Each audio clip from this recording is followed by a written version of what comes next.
So I'm going to turn it over to Randy, and Randy's got the identical radio. Randy's got the ICOM version of this radio. So let Randy explain the difference between a 7851 and anything else. Isn't that a hybrid, though? Isn't it partially SDR? Well, technically they all are. Because anything that's got digital anything into it, I guess you could call an SDR. No, well, I don't know. All I can tell you is that the 7610 and the Flex are a toy compared to both of these radios. And I mean it, a toy. I got my hands full at the minute. I'm listening, but I need a few minutes.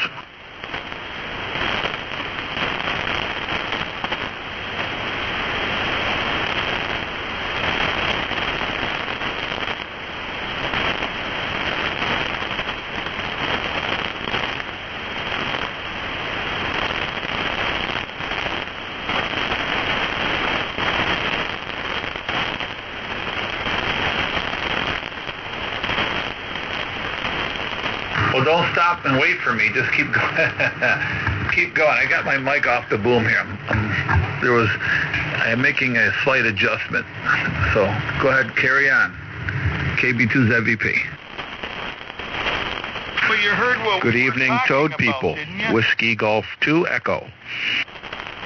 I did hear what you're talking about. I did hear it. But you remember something. With an SDR, if you're not getting hammered by overload, it might not be a big deal. I said if he can get it for a good enough deal and you want to try it.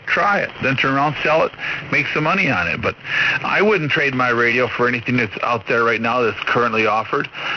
Good evening, Carl. And I wouldn't, but I can't compare my radio to radios that I haven't had. I suspect that this is a very good radio, and I'm really impressed with how well it works, but I'm not going to jump down somebody's throat because they bought something different than what I would buy. I like hey, listen, that 6500, no matter how you slice it and dice it, if it's not an overload issue, that's got to be a phenomenal radio to own and operate, and they do a great job on AM, and there's a lot to those radios that you can do that you can't do with these radios. So if you're a twiddler, I don't know if Bill is. I don't think he is, but maybe that's the radio to have to try. I don't know, but I can tell you one thing: when you have a radio like this or like what Ray has, and you can move up real close to somebody and just completely block out the interfering signal, it's a pretty nice feature to have. Yeah, I think there's probably a little larger learning curve on the Flex systems, but from what I understand, they're incredibly. Don't they rate very high on Sherwood's scale there? I am a computer guy, so I don't think I'd have that big of a time figuring out the software on it. I can't find a 6500. So it's either too new to be on the paperwork I have. Look it up and tell me what the 6700's in here. But they all have the same problem. All the SDRs have the same problem. Their 100 kilohertz blocking dynamic range is 130 dB. Here's let's see. The ones that the radios that aren't SDRs are 150. The Flex 6700 is 130. Trying to look at some of the other Flexes. The Anon 7000 is 126. The FTDX 5000D, which is very surprising, it's only 127. The Apache 200D, that's 123. And your 7610 is 122, and they overload like all hell. So, I wouldn't. Let's put it this way. I'm just going to say this and take it for what it's worth. I know these high performance receivers probably as good as anybody alive, and I have a very good test bed because I got all this junk in my backyard. And I've had many radios here that just get wiped out by the stuff out back, including the 7610. But the 7600 does not get wiped out, and of course this one doesn't get wiped out. So, and the other one that didn't get wiped out, believe it or not, was the TS480 Kenwood mobile unit. But if you put the preamp on that, it would get wiped out. Now just keep in mind, those other radios, if you turn the preamps on, they're wiped out. I can run preamp 2 in this radio. It's got 22 dB of gain, and it still doesn't bother the receiver. That's how much better this is than anything else. So I don't know exactly what you're trying to do. I mean, it almost, are you trying to get out of the 7610, and you're getting out is going to be the Flex 6500? No. I just, I've just been hearing a lot of AM guys, and they're all using these radios, and they sound incredible. And you don't have they transmit pretty wide also. And for the cost, I figured it'd be a good, radio to get into for the money. Well, if you want to get on AM and sound good, yeah, you're probably right. The Flex probably would do a good job there. This one will sound good on AM too. So, but all I can tell you is the receiver in the 890 is the bulletproof, and those other ones here, because you're up in Vermont, so you may not have the big problems like we do down here in the metropolitan area. But if you're trying to sound good on AM, then you might as well. Well, first of all, here's my. I think what I'm trying to say is, and then I'm going to go back to doing what I'm doing. I'm cleaning up the radio room and cleaning up the whole house and throwing everything away. But the radio you want to get rid of is the 7610. So if you were to say to me, well, if you had to take one radio, which one would you take, the Flex or the 7610? I'd probably take the Flex, but I don't think it's a hell of a lot better. According to the specs, it's not a whole hell of a lot better. So I'm not sure it's going to really give you what you want, but it's certainly going to sound better on AM. That's for sure. Now, if you really want the best, if you want the best, then you're willing to just, you're not.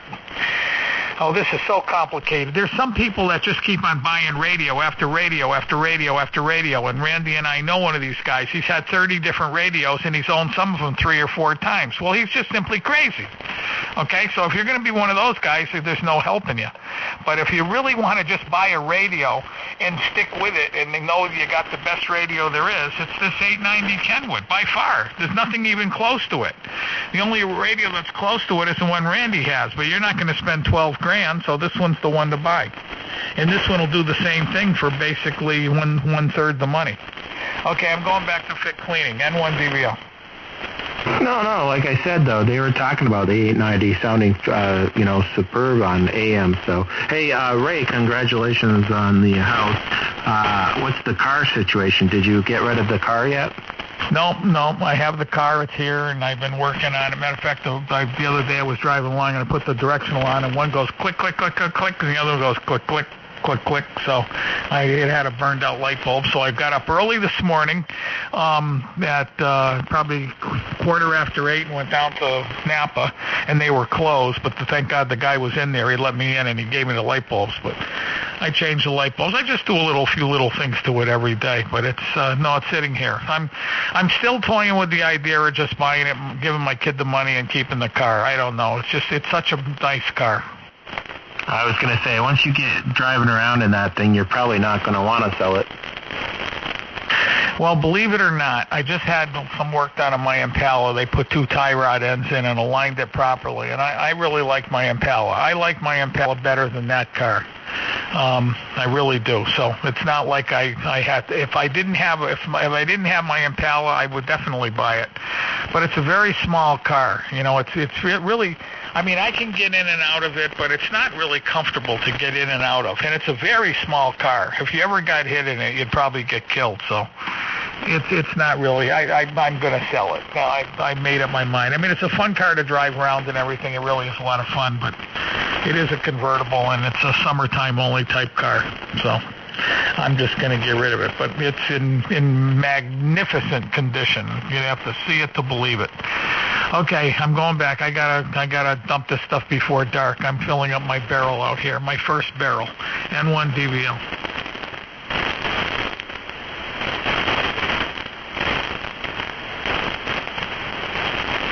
Well, the band must be getting better because everyone's signal's going up. Okay, Bill, how's my signal right now at this very second? You're about 35 over. Is that all? 30 over. I think you need a new receiver, Bill. You better get the Flex. Where am I at now? To me? Yeah. Well, let me put my meter down here. Take a look at you. I gotta take off the attenuator. Okay, come on back, Big Bill. All right. This is November 1, November, Papa, Quebec. You're touching right on 30 over. Nice signal. Same here in New York, WG2E. Yeah, I'm playing with the big boys tonight. Same there in New York, you say? Hey, speaking of the big boys, I worked some good DX on 6 meters today. No, you did not. There's nobody on 6 meters. Gary was. Oh, my God. Ray.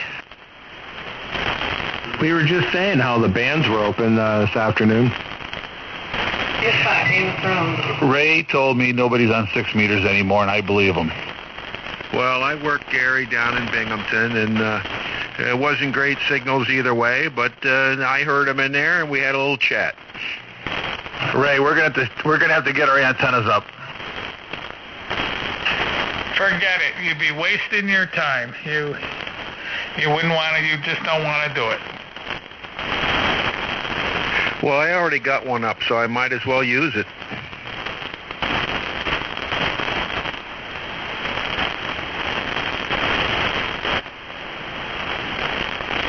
Hey, where'd Bad Mike go? I heard him in there a little while ago, right?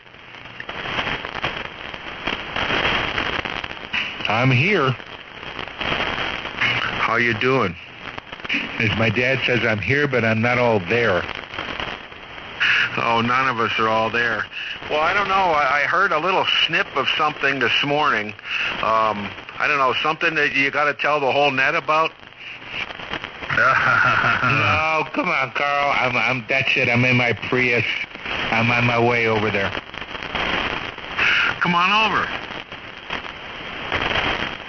My Prius pulls up in your driveway. You know you're in trouble. Is it powder blue? It's like a salmon color. Yeah, I came down this morning and I turned on the radio and I heard you and Randy talking, and I had to go do something. When I got back, you were both gone. Yeah, I was waiting all day for Randy to come back on his mobile. What was that about? You know, Mike, I got to tell you. You know, Mike, you're going to know.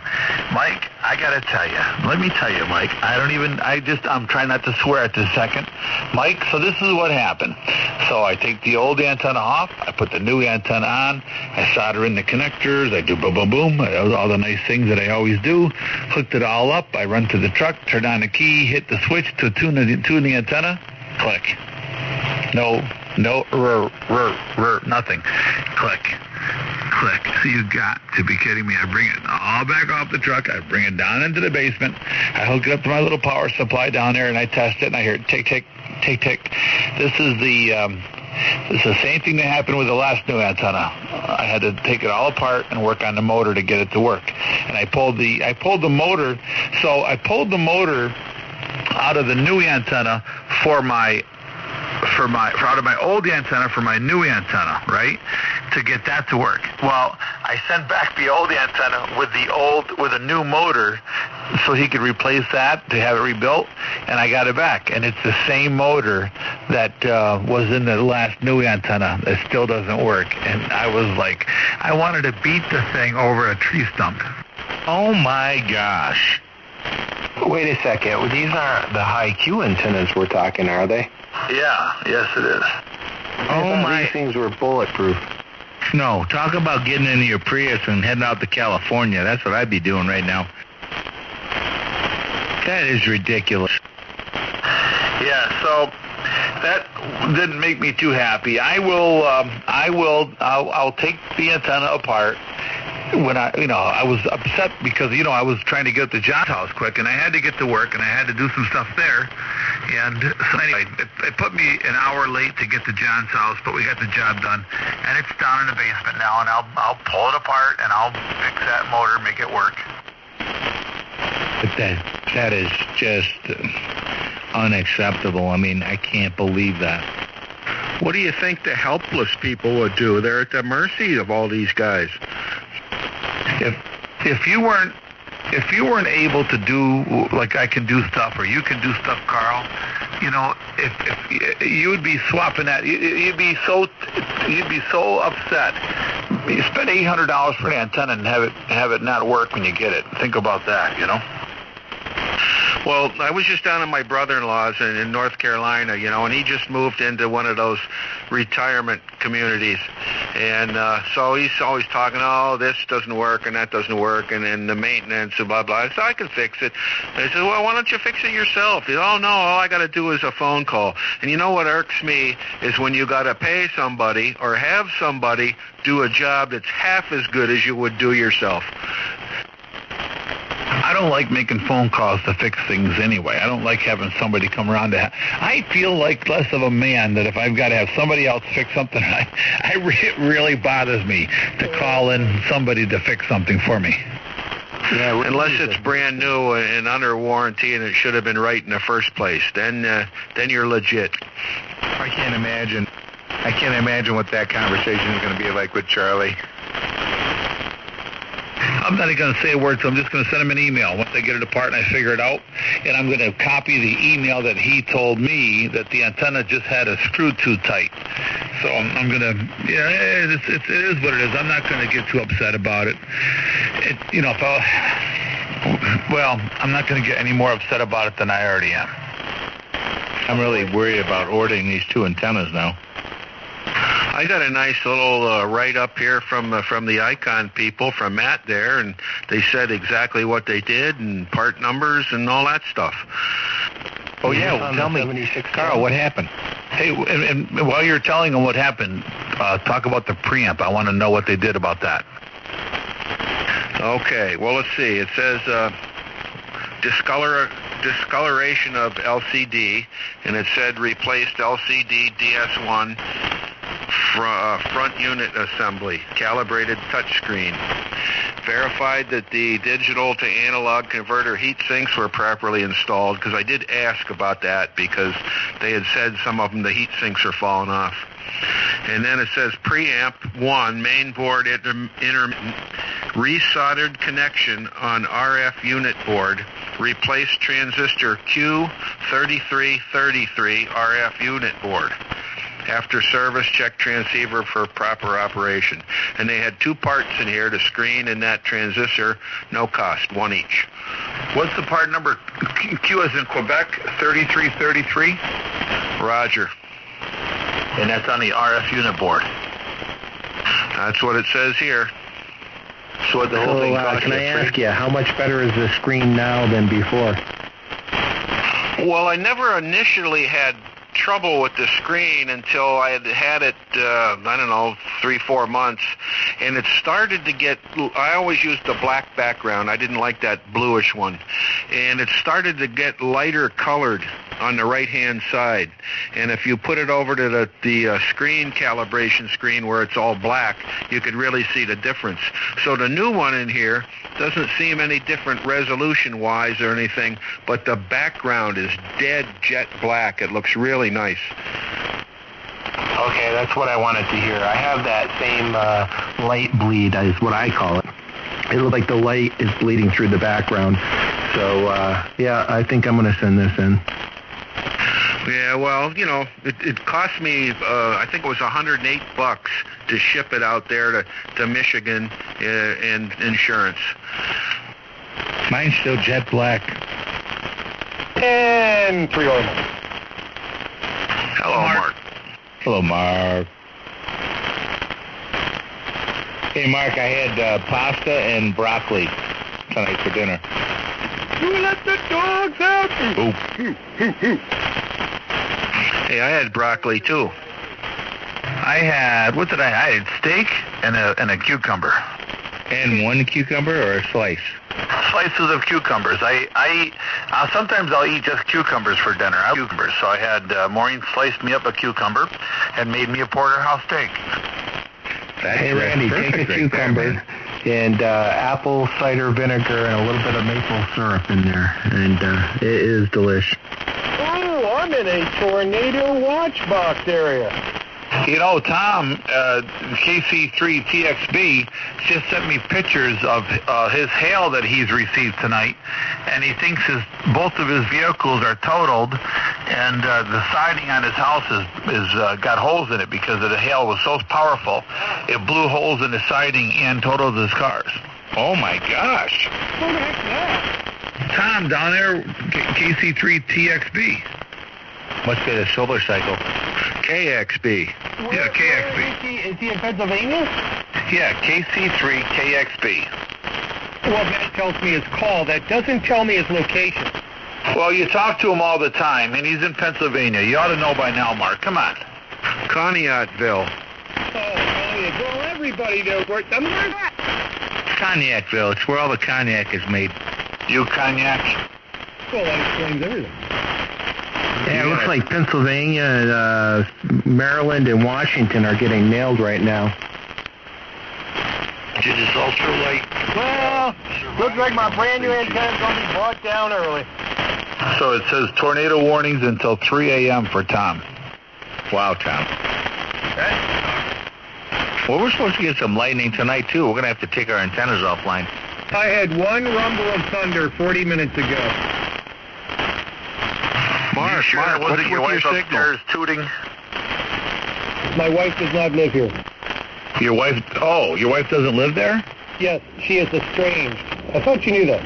How would I know? How would I know what your wife is doing? Well, I told Ray all about it, and I thought you and Ray were, a symbiotic organism. I try not to talk to Ray any more than I have to.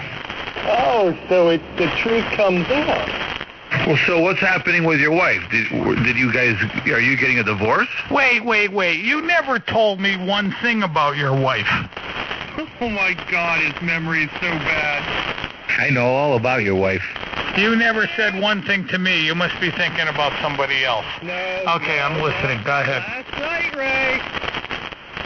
Well, what's happening with your wife? Why did she move out? Did you do something wrong? It's a long story. It's ugly. It's bitter, and I'd rather not get into it again on the air. Oh, it sounds like it should be juicy. We all want to hear. Now you got us really curious. No, I know. You'll just trust me. I'm not going to give it to you all in one dose because Vanette's in a good positive mood right now, so I'll just feed little tidbits of juicy information at the appropriate moments in time, so you'll just get it in a long stream of things coming. So that means you have to pay attention and stay tuned on a regular basis. Hey, Mark, my email is good on QRZ. Yeah, so let's just compare notes. How many times has your wife gotten arrested? I said when the appropriate time comes, you'll get little bits of information streamed at the right time. He didn't deny that. Right. Well, I'm just trying to see how many times his got arrested versus mine. My ex-wife. Yes, but she's your ex. Mine's still married to me. Oh. Well, I wish you all, in all seriousness, that's not fun for anybody to go through. It's unfortunate when something like that happens. I wish you all the best. I'm not sure what good can come of it, but hope something does. Remember that P word that I covered with you, I think it was 2 nights ago? Or maybe it's 3 nights ago now. Remember that P word? P word? That might have been a week ago now. Penis? Hey, now, Mike, keep this clean. We don't need to go to bodily functions. It's just a part of your body. P word. Patience. Yeah, patience he's talking about, you pervert. P is also a pervert, is also a P word. Inclined. Mike, pervert, okay? That's a P word. Penises, but that's not the truth. P could be a lot of things. Would be I gotta take a pee. I'll be right back. W2MUR on the 25. Hey, Mark, your signal's not quite up to par Ray tonight. started his conversation what's tonight happening? with, I had to poop. Sorry it took so long. the one tube is acting goofy. The amp will come back when it feels like it. Oh, I thought you had water in the well or something. No, the band isn't even leveled out yet. It's still too early. It really is early. There's a lot of people in here for a Sunday night. Hello, WA2JID. Hello, Bernie. That signal any better now? You're definitely better than you were earlier. It's 20 Bernie over. who? You don't hear Bernie? Yeah, I heard Bernie. Bernie, do you hear me? Yeah, WA2JID. Just hang on, Bernie, 1 second. Go ahead, Bill. Call Bernie. Bernie, N1MPQ here in West Rutland, Vermont. Yeah, I hear you. You're about, I'll have to look at the meter here, but I think about an S7. Randy's 20 over. I don't know about Ray tonight. I heard he's in there, but he's not quite as loud as Randy. I'm running 500 watts here, and I'm running my Flex radio tonight. Wait, where be Bernie we only allow located? one Vermontian on at a time. Where be Bernie located? Near Binghamton, New York. Okay. Yeah, you're real weak, but you're probably about a 5.5 to me. Yeah, okay. Well, I'm not running full power. I got a new amp here, just running 500 watts. Solid state Elecraft. But I'm running the Flex radio tonight. Which Flex radio do you have? I have an opportunity of picking up a 6500 for a good price. Yeah, I'm running a 6300. Are they worth, $2,000? Yeah, that's probably the going price for a 65. I paid 17 for this one. It was a refurbished one. I got it from Flex. They upgraded I got a to the 6350. 6400 and the 60. What is it? 6600. I don't know. They still have the 6700. No, I bought this about a year ago. You've increased by 5 S units in the past 30 seconds. Okay. Well, the band's changing. I talked to Randy earlier, and he was about an S8 to an S9. He's 20 over now. Yeah, it's coming up. It'll come up real fast. We've got a lot of noise, lad. We got a little bit of noise creeping in. Yeah, the static is wicked, isn't it? My beverage is working, though, so it's not irritating me. My beverage is doing great right now. Yeah, the noise floor is real low for me. We can tell, Mike. This will be the best time for this kind of lightning, too, because it'll be just getting dark, and we'll be able to see all the flashes. That'll be cool. My beverage is a Labatt's tonight. Hey, no, that sounds good. Gentleman Jack on the rocks, N1SAG. Hey, Hello, David. How you doing, bro? Yeah, I'm good. Hello, Randy. Hello, Mike. Marcus Stanley Stiliadius, and everybody else.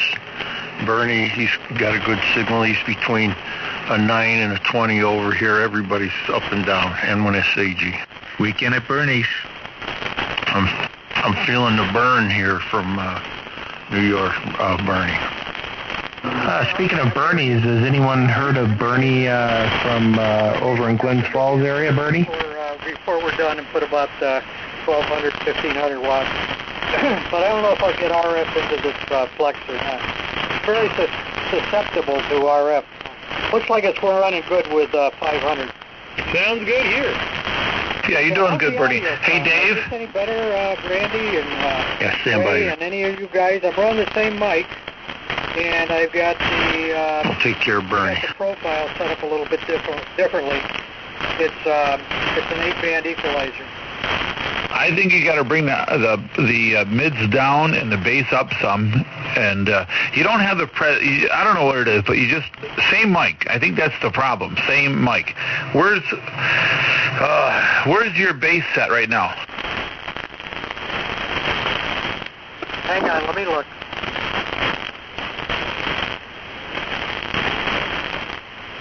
Hey, Dave. Yeah, go ahead. I was looking through the shack today. You know what I found? What? 2 3500 ZGs. So what do you mean? Are they what do you call those, or are they Taylors? They're the original ones that came out of that amplifier. Oh, really? Well, I don't know. What do you want for them? Oh, I don't know. I'm not even sure about the tubes. I should send. Does anybody on here need 3500Zs right now? Yes, I do. Remember? You do? Yeah, remember I need one? Oh, for your 6-meter amp. Yes, I need at least one. So sell me one and sell the other one to Dave. I'll send them both to you, and then you decide if they're any good. You try them both while you're doing it, and then give Dave one. Yeah, okay. I'll do that if you want. Sure, no problem. I don't know what they are. I know they're the tubes that came out of that amp. I think I was saving them for the 6-meter amp.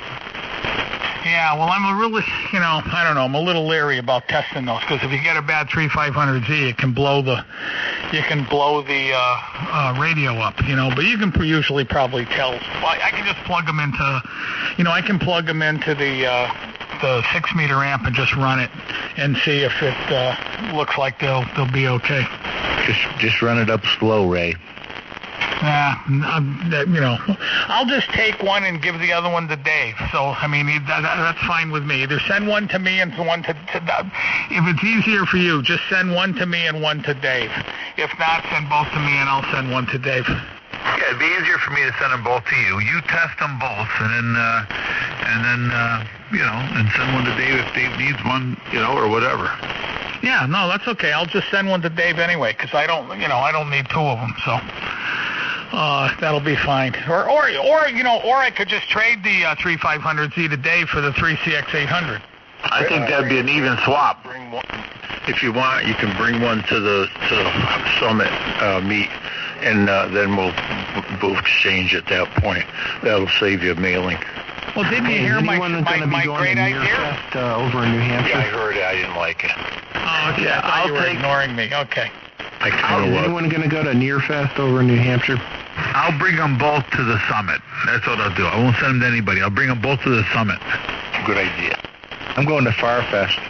And we'll see who can about arm the wrestle. Nearfest. Whoever gets I've been them out is there the winner of years. the arm wrestling contest, Dave. You and Ray. You want us to have an arm wrestling contest at the Summit? Yeah, and whoever wins gets the tubes. I'll take your shirt off, Dave. I'll have to practice with my wife. She's a great arm wrestler. I'll tell you, she beats me all the time.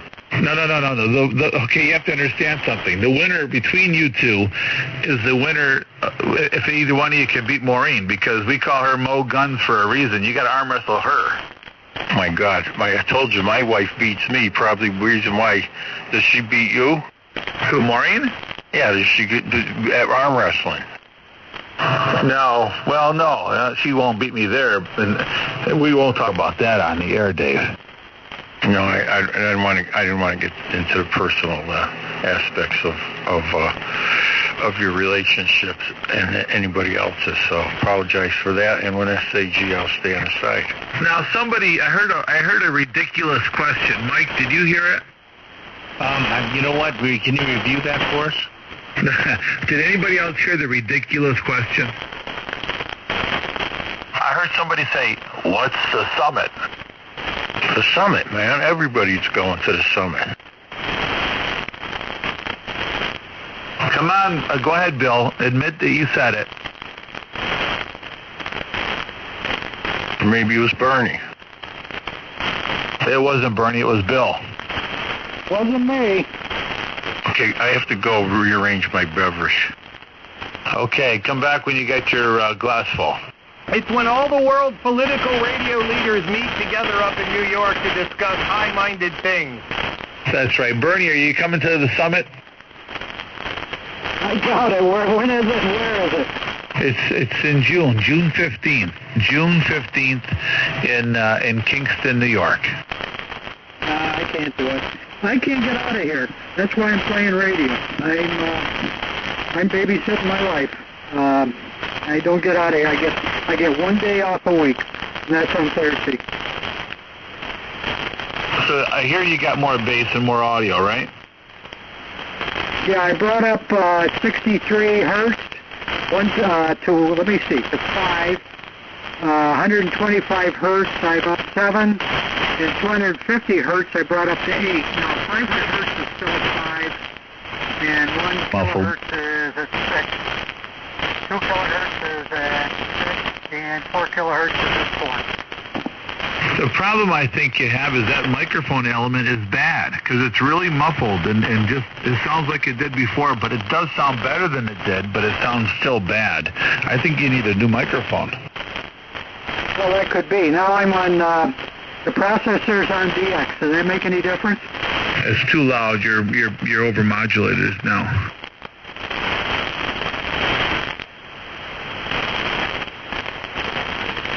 Okay, I brought the mic gain down. Yeah, okay, come back now. Okay, the mic gain is down to 30. It was up around 50 before, and I'm on DX on the process. You know, I really think that you've got a bad element because it's as fuzzy on this radio as it is on the other radio. And this shouldn't be fuzzy, but you're fuzzy sounding, so I think it's just I think your microphone has a bad element, really, truthfully. It could be. All right, I got a hand mic here that's wired up for it. Let me put that on and we'll see how that sounds, okay? Roger. What kind of radio, Randy? It's a Flex 6300. Oh, yeah, that ought to sound 1,000 times better. Wish I had a Flex radio that sounded that good. Well, you know, Mark, I'll tell you something. I told Ray this the other day. I talked to Mark the other day for the first time on a telephone. It was a short conversation. But you hear how Gomer sounding he is right now? He doesn't sound anything like that on the telephone, which I suspect he doesn't sound anything like that in person. He's got a Gomer mic. He's got to get rid of that.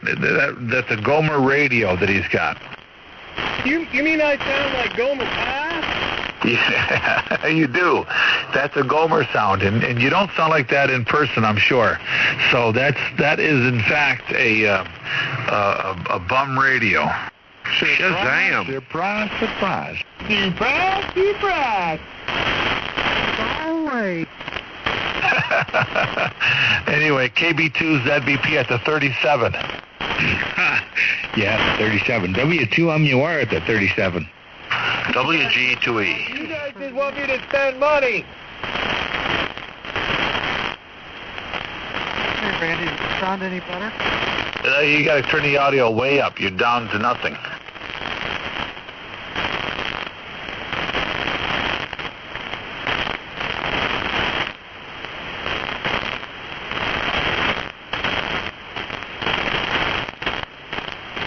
All right. How's that?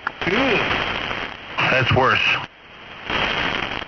That's more. It sounds like I think you've got an RF problem over there. You got something happening because that's real bad. Yeah, I pumped it way up. I think you got to blow your nose. Yeah, shoot. Whatever happened to Gary? Which Gary?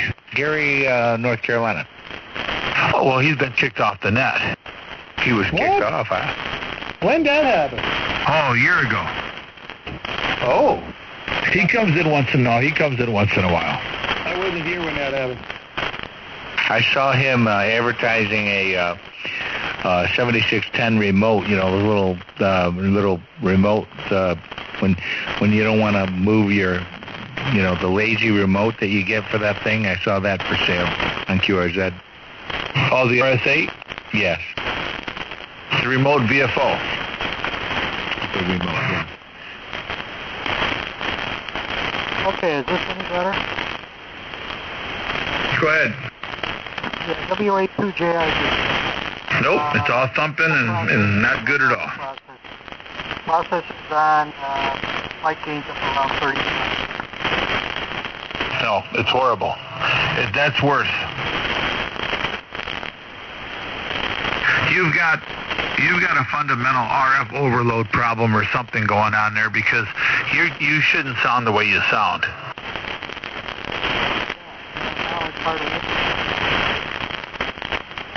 Is he using one of those audio input things? You know, the audio enhancement gadget? Mixer? I don't know, whatever they use. Ben just took a dump. Well, you saw the emails that I sent around about the solar activity, and it's supposed to come here Monday, today is pretty close to Monday, so I think we're going to have some weird band propagation here next couple of days. I'll tell you what, man, you went from 50 over literally about 20 minutes ago. Now you're about 30 over. Got nothing to do with that black hole they're taking pictures of, right? Probably going to swallow us all up. Black, what are you talking about? You didn't see the news? That is 85,000 light years away. No, 85 million light years away. 65 million light years. That is far away from here. So We're if I looking was at traveling the that, speed of light, the it would way take it me looked 65 million years to get there? We're looking at that, what it looked like 65 million years ago. Now wrap this around your head. That black hole is 3 times the diameter of our entire solar system wide.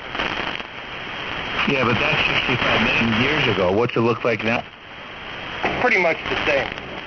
Think about the DX possibilities through that, baby. Yeah, what kind of radios are we going to have in 65 million years? No need for radio. We'll be able to telecommunicate, we'll be able to, with our minds, communicate to anybody in the world. I'm waiting for somebody to build the world's first entangled particle transmitter. They have already, I believe. I think the price of this radio, that came with this radio, Mark.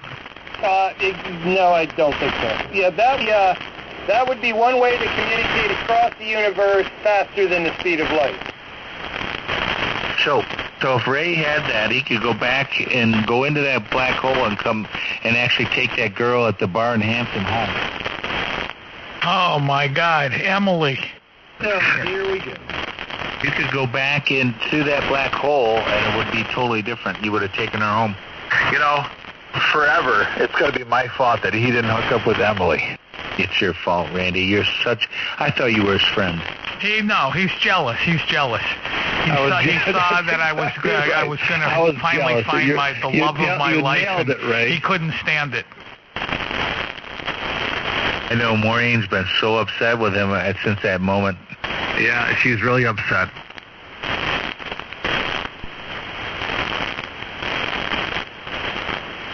It's still calm as a feather here.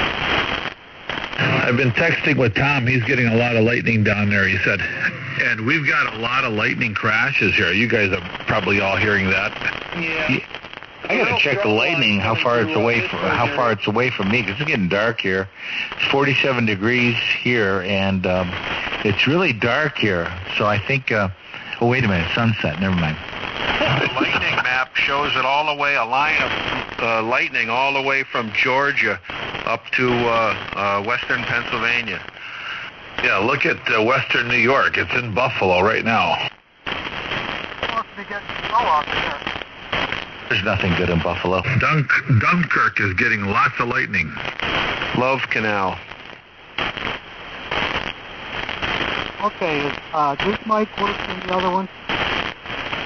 Well, go ahead and you just find your treble controls on that mic and just slide them all the way to the top.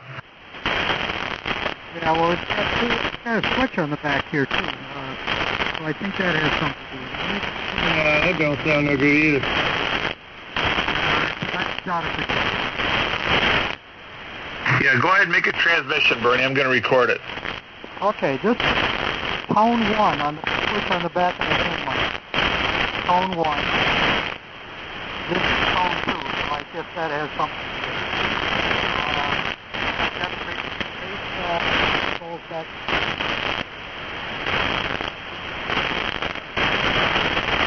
Yeah. So This is not the night we're going to do this. We just can't hear you through Bernie. There's just too much lightning. We can't give you a good report. So it just can't happen tonight. This might sound worse. Far worse. Yeah. Put the original mic back on. At least we had a chance of hearing you there. Yeah. Okay. I'm not surprised. Yeah, okay. I sent you an email. Just imagine trying to give a signal report through what I sent you. It's tough tonight, N1SAG. I can sure hear you. Well, that's because I got the original Toad Harbor amplifier. What is that? Is that the Founders Net? Founders amp? Absolutely. You get the front plate gold plated yet? No, but it's got the custom front plate, and I like it. Gary wants to put one on his amp. You should get the Z500s engraved or something.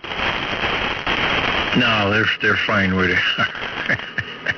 I got an iMac, and then I got a Chinese tube. They're side by each. They're totally different looking tubes inside, but they work the same.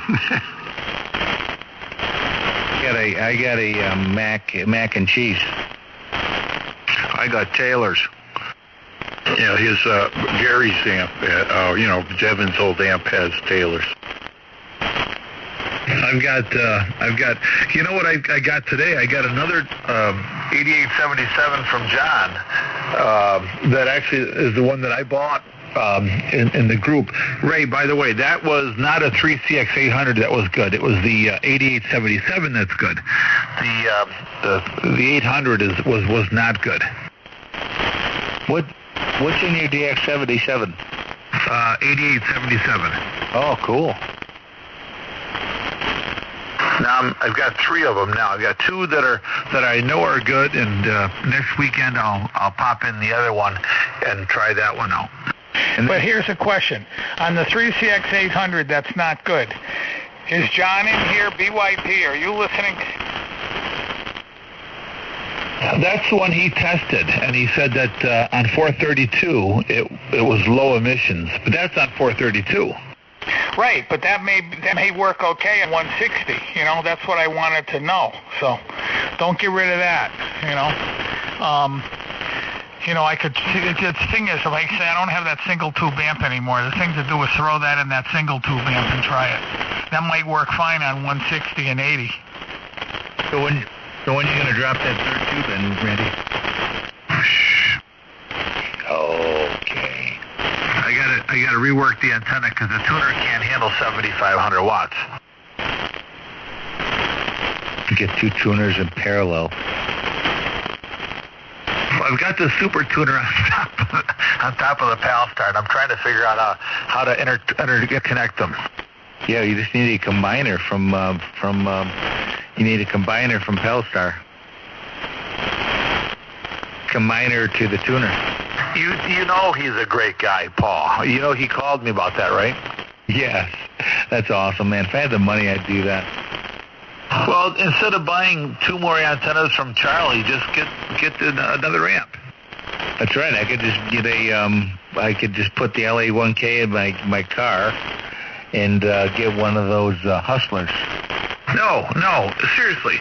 I'm going to talk to you something. I'm going to say something to you as a real friend, and you know I am. Okay, you're the perfect guy to not even have a mobile antenna on your pickup truck. Why even mess with it? Get your station set up to remote into from your iPhone. You've got the perfect radio for that. You've got the perfect amplifiers for that. Your tuner can handle it with no... Wait, but you don't have an auto tuner. You may have to get an auto tuner, but let's just face it. Okay, you've got the right radios, the right amp, and if you get the antenna tuner set at the band that you're going to be on, and you could just use the station remotely, way better than I can. I got a Dinosaur amp, a Dinosaur tuner, so it's hard for me. But let's face it, running mobile is just a pain in the ass, and it costs so stinking much money that you're better off, using technology as your friend. You know, I've thought about that quite a lot. The only time, you know, and you know what? The only time you can't talk is when you go out of mobile range. But hey, you go out of RF range as well, probably more so than the cell phone. I'll be honest, I've thought about it a whole lot, and I really think that that's the way to go, because, you know, running a high Q antenna. Oh, by the way, you guys will find this interesting. 2 miles to the gallon. It's the first time I've had my antenna off the truck, and the difference is 2 miles to the gallon on the dashboard gallon per mile a gallon thing. 2 miles per gallon. You got to be kidding me. I swear, Maureen? What did I say about the gallons per miles per gallon when we were going out to Rochester? About 4 or 5 miles per gallon. Yeah, she was saying 4 or 5. At first, it was 4 miles per gallon, but on the average, on the trip, both ways, when I got back home, it was 2 miles to the gallon difference. That's hard to believe. Have you ever went through any alternators in your whole life of mobile? No, not one time. That's the other thing I was always worried about. But I can't believe that you're saving that much up 100 miles per gallon. That's just hard to believe, man. Wow. I'm just going by the digital one on the dash. I'm not going by hand calculating. I don't know what that is, but I can tell you this. The one on the dash, which I never consider those things right, it reads 2 miles difference per gallon since I don't have that big antenna on there and the big cap hat. It's like running that radio is like running 3 air conditioners. And I outran a Corvette today, too, on the thruway. So I think it makes it faster, too. That part was a lie. But the 2 miles per gallon part is not. I love the V8 in mine now. I mean, I was all excited about putting an antenna on there because the V8, I could always hear a big surge on the V6, even though it never bothered it. I could hear it. I never noticed the mileage, though. That's amazing. Okay, here's the third mic. Oh, my. Hey, wait a minute. Tiger Woods won the Masters today? Yes. It was the most unbelievable Masters I've ever watched in my life. I watched it from beginning to end, from 9:30 this morning till it ended. And I was almost, I hate to say it, but I was literally in tears at the end of that thing when he hugged his family. And, you know, I thought maybe, man, I'd love to see this guy redeemed. You know, he's went through so much. And, man, it was just so great seeing him win. It was the greatest thing ever. That's unbelievable. That guy got goosebumps. That's wonderful to hear. Look at him. Oh, my God. Just showing he's arms up over his head, just like yelling, you know. Wow. Unbelievable. That's a happy man right there. God bless him. That's wonderful. I mean, think about it. It's been 14 years. 14 years since he's won a major. 14. I remember the first year he put on the green jacket. Ed Sluzniak said to me, I can't believe they put that green jacket on that black man. And I thought to myself, I loved Ed Sluzniak, but he was an old man, and he was very old in his ways of thinking about black people, you know. And, wow, that's so nice to see. And really nice to see, because he went through some bad crap in his life. Do you know, he has worked so hard physically. He gets up at 3:45, sometimes 4:30 in the morning, just to work out, and every single day out there working out because he's had so many surgeries. I mean, it's just amazing that he pulled this thing off, man. You know, if he could do this, he could do some of the majors. Now, Jack Nicklaus won 6 Masters. He's won 5. Now, this is his 5th. So, and he's only 3 away from the, let me see. Yeah, 3 away from tying Jack Nicklaus for the majors, because Jack Nicklaus is number 1 in all the majors he's won. Oh, I'm really, really happy for him. That's really good news. He went, I mean, they all got mounds of money in their basements and all that stuff, all that. But that's good. I like to see an athlete that worked really hard to get it, and now he's got it. So that's good to hear. We ate at his restaurant. Yeah, he's got a restaurant. Where is that, Dave? Down in Jupiter. We could walk to it from my wife's place. Well, she sold the place, but it was just down around the corner from her place. It was a good restaurant, too. At first, I thought that it would be kind of, but it's not. You walk in there. First time we went there, they gave us hot towels and lemon to clean up and everything. And the next time we went, no more hot towels. I said to the waiter, "What happened to the hot towels? Still we're fresh out."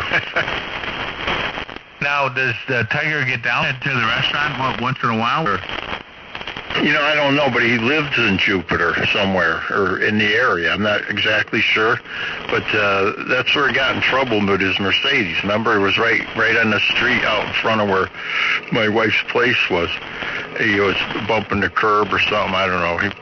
He was on painkillers or something driving around and had some difficulty there, but they dropped the charge. They didn't charge him with anything. They, like you say, the guys had so much problems, and back injuries are the worst. Then when I say, gee. Yeah, well, so he's in Jupiter, so just south of him is Singer Island. On your way out to Singer Island, Jack Nicklaus has a place right there on the way out to Singer Island, so they're very close. Jack Nicklaus sent a message in saying, he was so proud of Tiger and congratulated him, and he thought it was the most wonderful thing that he's ever seen. Yeah, my father-in-law was a big golfer, and he knew where everybody lived down there. Singer, he drove us around in front of all these mansions. When my kids were little, we used to go down there, and he'd drive us around for hours. But it's a big golf. Well, Trump's golf course is just could walk to his golf course from my wife's place too. It's maybe a little more of a walk, but it's just down the street. Oh, okay. I thought he had one down in, he had Mar-a-Lago. West Palm Beach, right? I can't remember, Mara something. Mar-a-Lago. No, that's the other state. That's down in West Palm. The Jupiter is a different.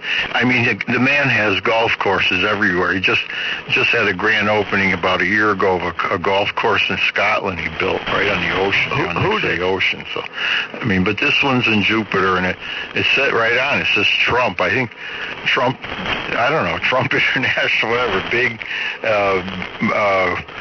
Brown and gold, if I remember right, big sign when you drive by. Yeah, no, it's not that far from Jupiter. I mean, West Palm Beach is south of Jupiter by not even an hour, so it's pretty close.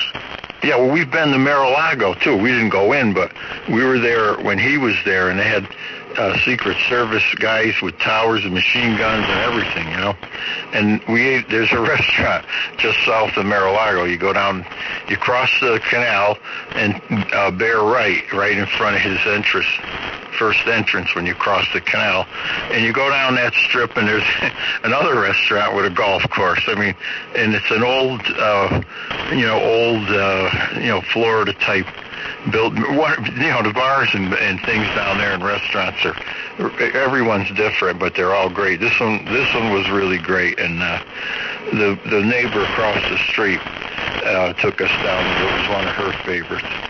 But the place is crazy. Okay, so I went to the Aberdeen. When I went to Scotland, I went to the Aberdeen course with a couple friends of mine, and it was unbelievable, spectacular. First of all, Scotland's a pretty rainy place. We went there, it was 80 degrees, full sun.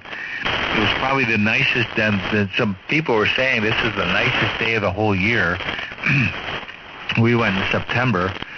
And, we had to walk the course. We weren't, I never thought of ever getting a caddy. I've never had a caddy in my whole life, and we should have got caddies, but we never did. So we walked the course. There's no benches on the course, no place to sit down. I mean, he doesn't like any artificial things on the course. you had to walk up on each of the T places. You had to pull your cart up. Like usually they're about 6 foot high. It really worked out. I mean, walking 18 holes. I mean, you don't think it's that big of a deal. That was a big deal, but it was spectacular. Seeing the North Sea on your left, and there's a river that runs parallel to the North Sea. It was like surreal, man. I would hit balls. I lost so many balls. I never lost so many balls in my life.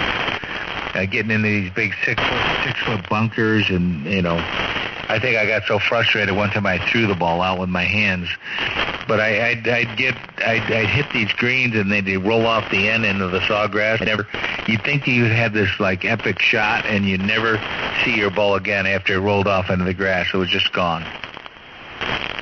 Okay. We'll try to come in. Okay, I've got an announcement. Mike, are you done transmitting? I am done. Okay, so here's an announcement. R&L Electronics until April 30th has a special on the ICOM 7300, okay? It's an ICOM 7300 with a 30-amp power supply for $999.95. So that's right, $1,000. You get the ICOM and the power supply, which is a pretty darn good deal. Oh, my God. Mark, if you don't jump on that, we're going to all think that you're mentally ill. Yeah, I'm thinking that's a damn good deal. Didn't I hear last night or something that somebody had a 7410? Oh, yeah, it was a guy in Virginia. He had a 7410. He could get $600 for this. And he was really debating whether or not he wanted to buy the 7300. For the extra $400 that he would get, he'd have to shell out. Remember that, Randy? Yeah, that was Doc. I was hoping that Doc was in here tonight. I don't think that was Doc. No, that wasn't Doc. That was some other guy. Oh, I think it was Doc. Hey, Doc, are you in here tonight? WA2EES, are you there? Yeah, well, that was Doc. He's not in Virginia, though. This guy was in Virginia. Was that N4WAT, Steve? That was Steve. That's right. Sorry. Yeah, this guy was going on about he didn't want to, he could get $600 for the 7410. I'm thinking, I think you said it too. I said, sell that sucker now. Yeah, N4WAT. Down at Colonial Heights. That's a great deal. What makes the 30-amp supply? But let me see if I can find it. I got to put the garbage out. I'll be back. Mike, you would think you'd have put the garbage out before the net started. Yeah, you got to have priorities. I mean, come on, fellas. Let's get our stuff straight. Yeah, come on, tell us, Mark, what's going on? From Trip Light. We're wanting to know what's happening with your wife. Let's just say she'll never be back. That's in the garbage. He's putting it out. I know, but you never told me the story. No, I didn't tell Ray the whole story. I just gave him enough for him to call Randy and tell him all about what he knew. You never told me anything. What are you talking about? Come on, Ray. Too much Tomcat. He's not paying any attention to half of what I say. I just do little stuff like that to see just how much people pay attention when I talk, and I'm always shocked and amazed how little people actually pay attention to me. In Sam Radio, we really don't have to get into people's personal lives, and when SAG. Oh, yes, we do. Says you. Anyway, I finally filled up my 96-gallon trash can. Well, we're all happy about that. This is the power supply that goes with the 7300 is a RLPS 30M. It's some kind of a power supply that R&L Electronics has had labeled, branded their brand. So it's a R&L Electronics brand power supply. It's $999.95, so it's $1,000 for the the rig and the power supply. Yeah, and Bruce and I want to know if you get a deal without the power supply. You have to call. Listen, I'm RC Electronics. He's R&L Electronics. You have to call those guys.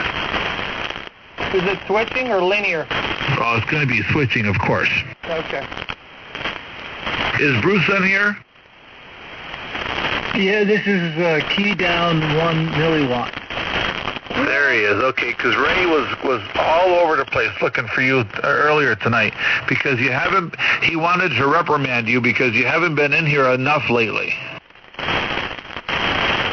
Okay.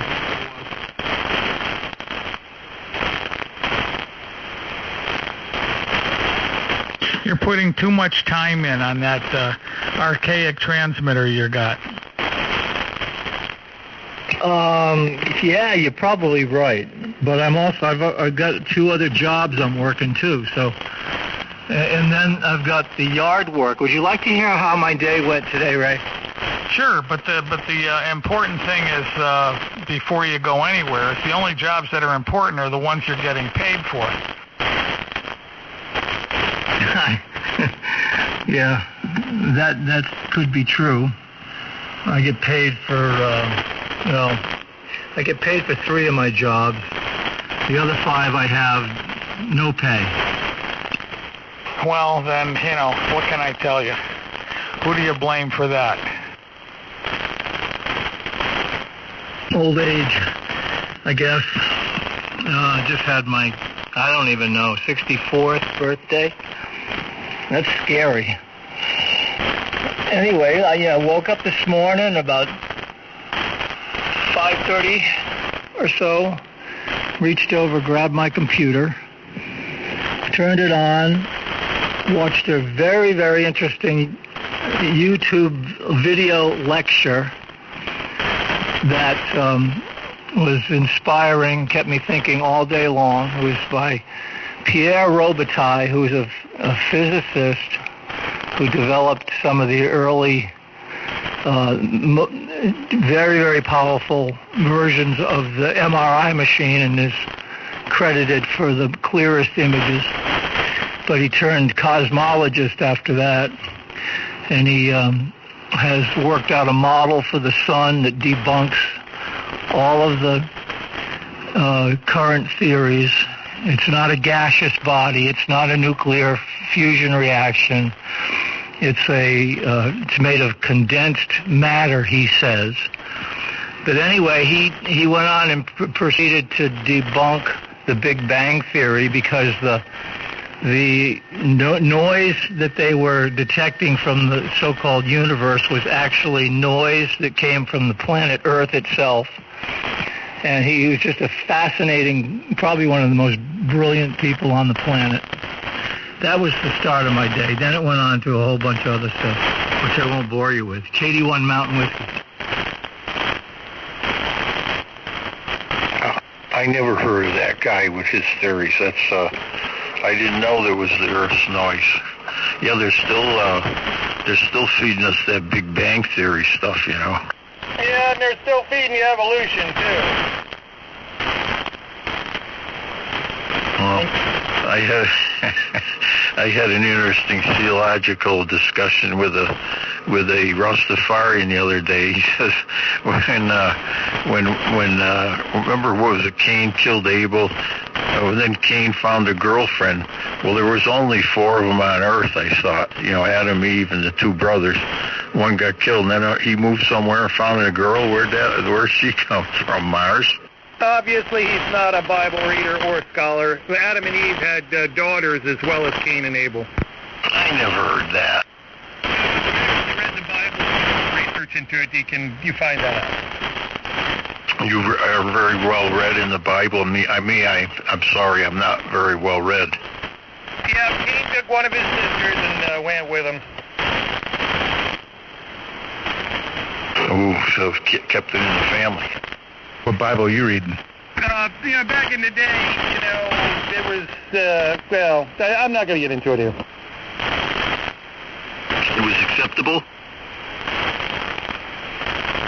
It was... Marcus Stainless Steel, yeah. It was acceptable back in the day? Yeah, in fact, married to only one woman was only up until about 2,000 years ago. Back in the days of the Israelites, they were allowed to have more than one wife. Oh, well, they're still doing that. You kidding me? Look at, what's his name over there in Utah? He was the governor of Massachusetts. You know who I'm talking about. He'd have those, they're allowed multiple wives.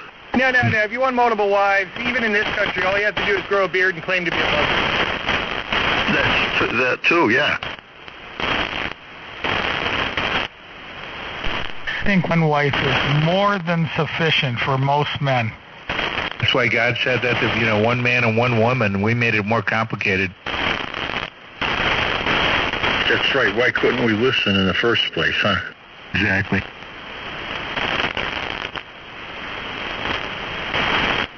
Well, Bruce, that's very interesting that I never realized it was the noise they were hearing was. So what was it reflecting off of the sky somewhere, off of one of the layers, and coming back to their radio telescopes, and that's the noise they thought they were hearing? The way Pierre Robitaille describes it, the sensor on the parabolic dishes are they get hit with noise coming from the side. They're not shielded enough. So there was this guy. I think he was an engineer, worked with the Russian government. I think in Estonia maybe they built this. I'll have to go back. I should take notes when I watch these things because my memory is poor. But anyway, there was a spherical.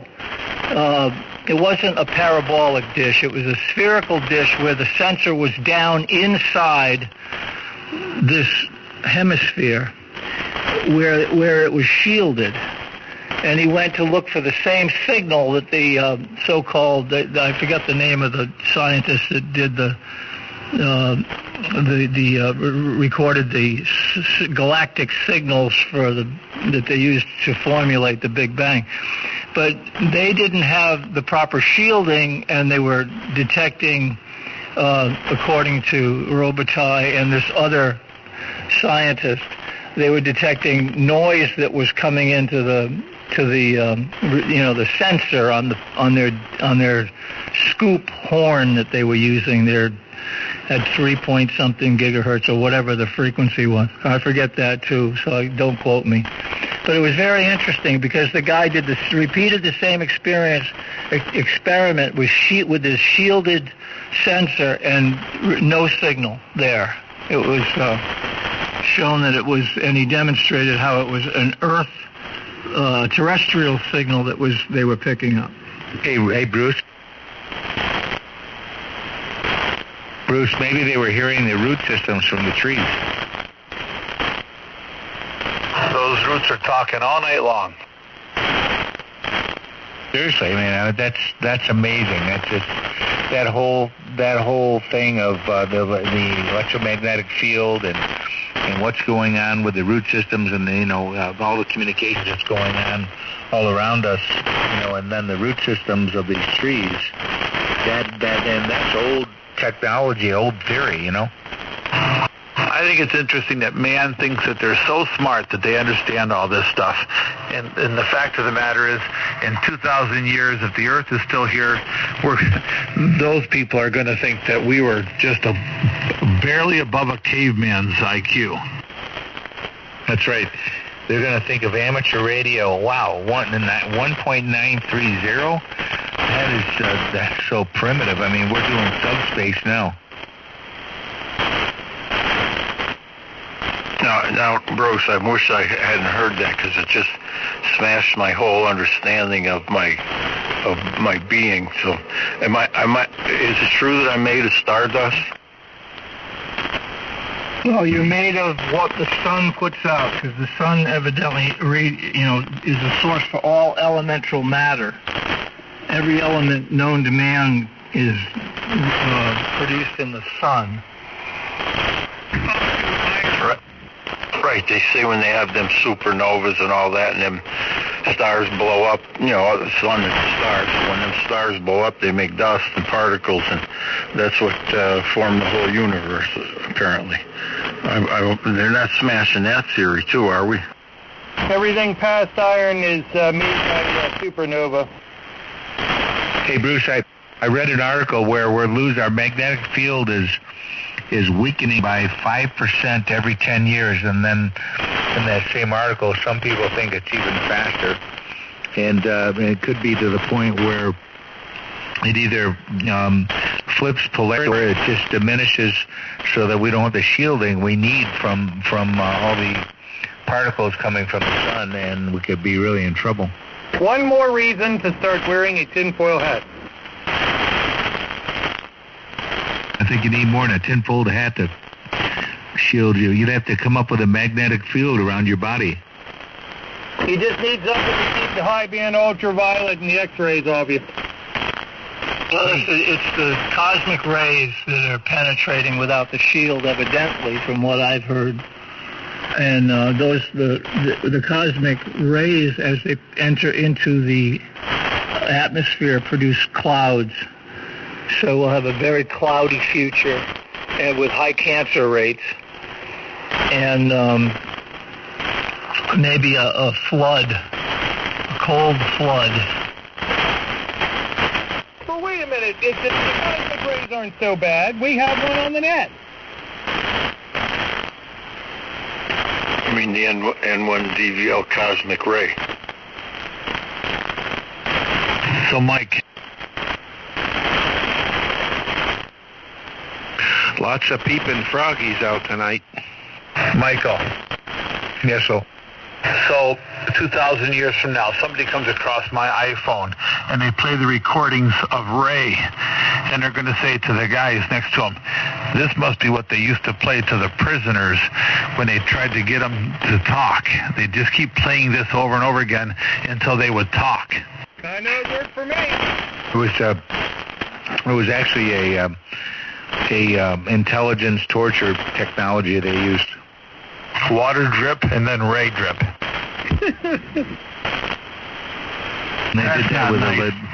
They did that with the what do you call the rap? The screamers. What are the screamers? Screamers? Yeah, the music where you scream. Why would you scream? It's not music. No, they do it. My gosh, my mind just. They actually use that for torturing, programming the prisoners. That they use. What is the music where you're screaming? I can't remember now. Sorry. Crap? Rap. No, not rap. No, crap. C-R-A-P. Like kind of like rap, but crappier rap. Rap or crap. I'm getting too old, man. Speed metal.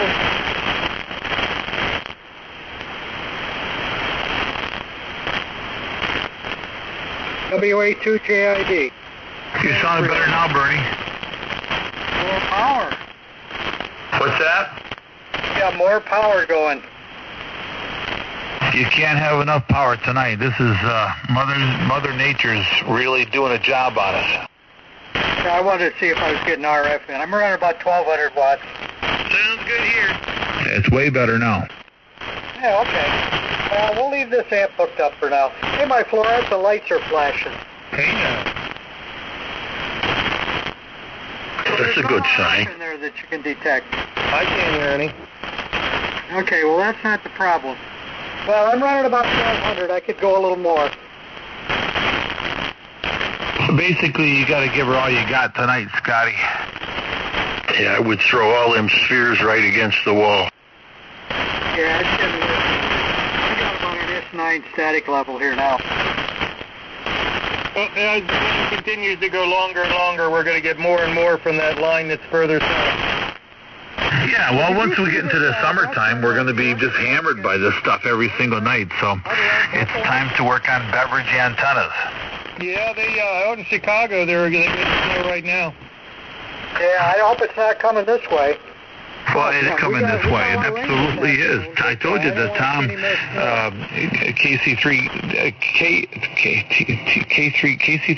KXB, he had devastating lightning down there. I mean, hail down there, and it blew holes through his siding, and he thinks it totaled both of his cars. Oh, you can fix the cars. Just use a little Bondo. I don't think that's going to work with hail dents. And it's coming right this way, so we'll see what happens tonight. Oh, my car's sitting out in the driveway, too. Oh, that music was called death metal and was the headbanger. Headbanger? A headbanger, you know, like if you had bad whiskey. Are you a headbanger guy, Mike? Are you a banger? I probably bang other heads, but not my own. No, man, I thought you were hip on all this white metal stuff. Who, me? Heavy metal, that's what I'm looking for, heavy metal. Yeah, no, not sorry, pal. No, I'm not up on all that stuff, nope. You strike me as the kind of personality when you were younger, you were flashing your head with long hair. I hated that music genre, I hated it. Yeah, I've always been a country guy, you know, I was brought up like that. And I'm happy to say that my kids still love the old country. They still love classic country. Oh, my kids love it, sure. Oh, you're one of Bible in one hand, gun in the other, conservative types. Amen, my brother. Oh, my God. We're clinging to our Bibles and our guns. I got my Bible and my gun, but I'm not into country. You mean to tell me you don't like Johnny Cash? Johnny Cash is great, but you know what? I've just never been a big country. Not a big country guy. You have no idea how close you just came to getting kicked off the net forever. I know, I'm right on the razor blade edge. Let it go. Johnny Cash. You got to like the Man in Black. And that's not really country. I love the banjo, and, oh, man, I listen to that on Sirius XM all the time. Willie's Roadhouse? No, not it. Well, I listen to that too, but I've been listening to, what the heck is the name of it? It's on Sirius XM. It's all bluegrass. Yeah, I like the Willie's Roadhouse because they play the old Hank Williams and all the old stuff. Yeah, I used to listen to that, Carl, as well. When I had Sirius, I don't have it anymore. I just listen to an AM radio station if I have the radio on. But most of the time I'm listening on ham. But I liked Willie's Roadhouse. Yeah, that's a good one too. But they've got another one that's Crime Country. That's some of the older stuff. 10 years old and maybe even older. You know, country is a lot of fun. I mean, I remember going to Arizona on business, and we went to this big restaurant on top of a hill. You could see all these stars, and they were doing line dancing. I'd never done line dancing before, so we all started doing line dancing with these strange women, and it was a lot of fun.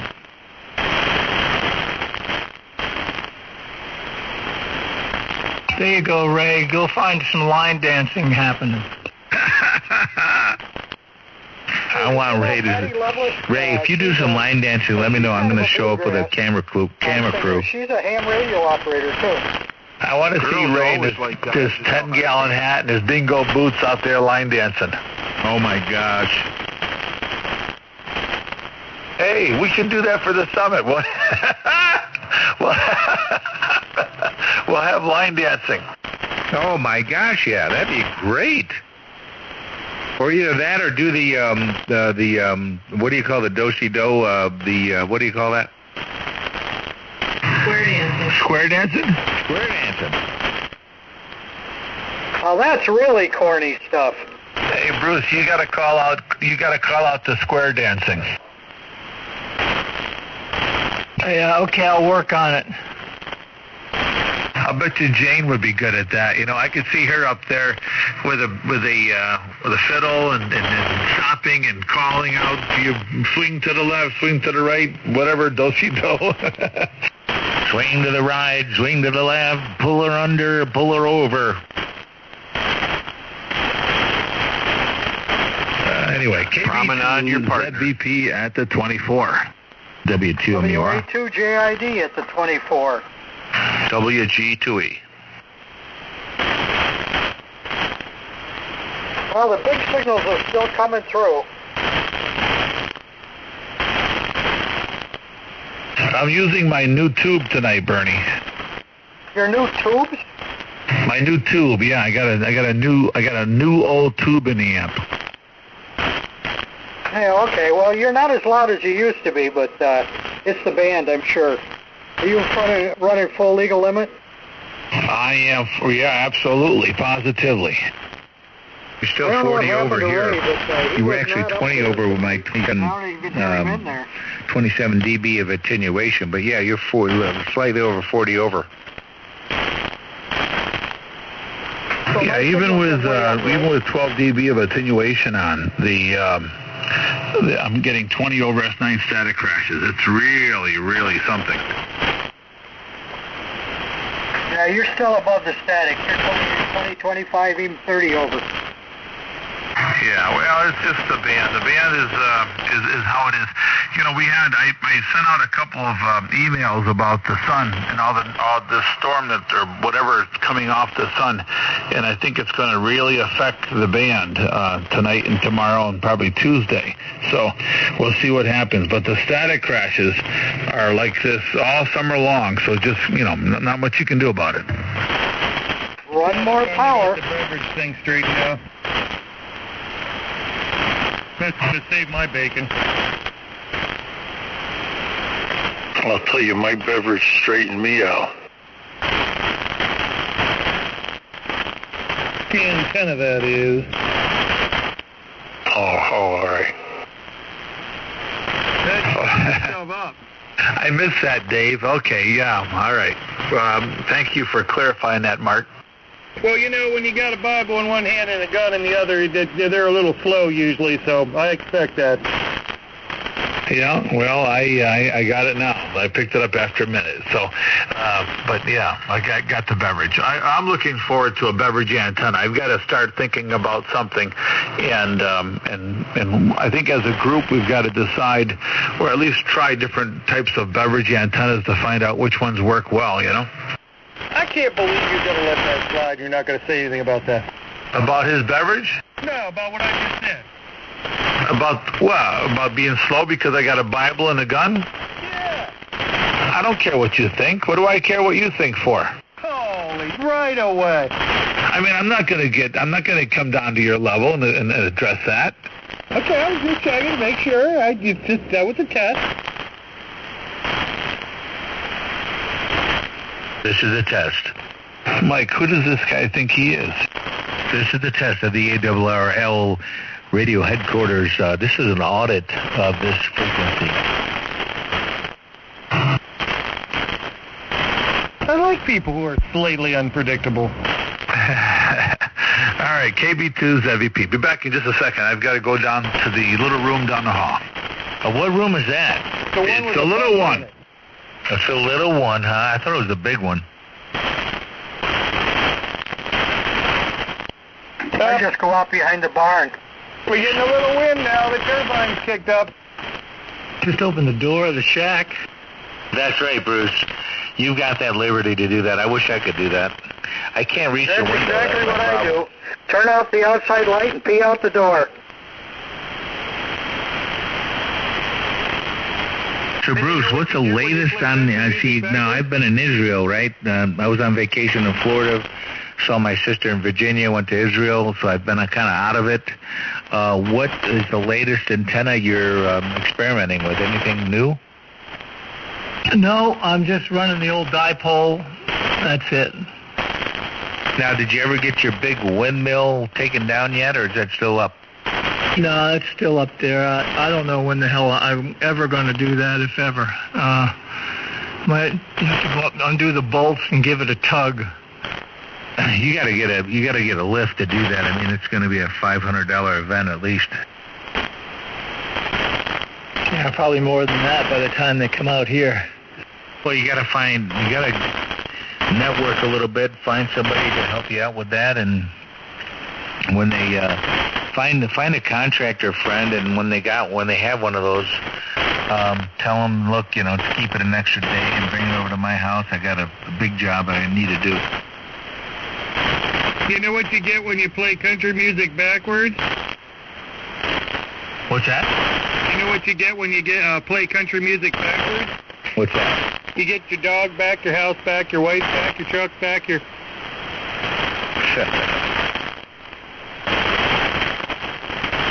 And you strike it rich. All my exes lived in Texas.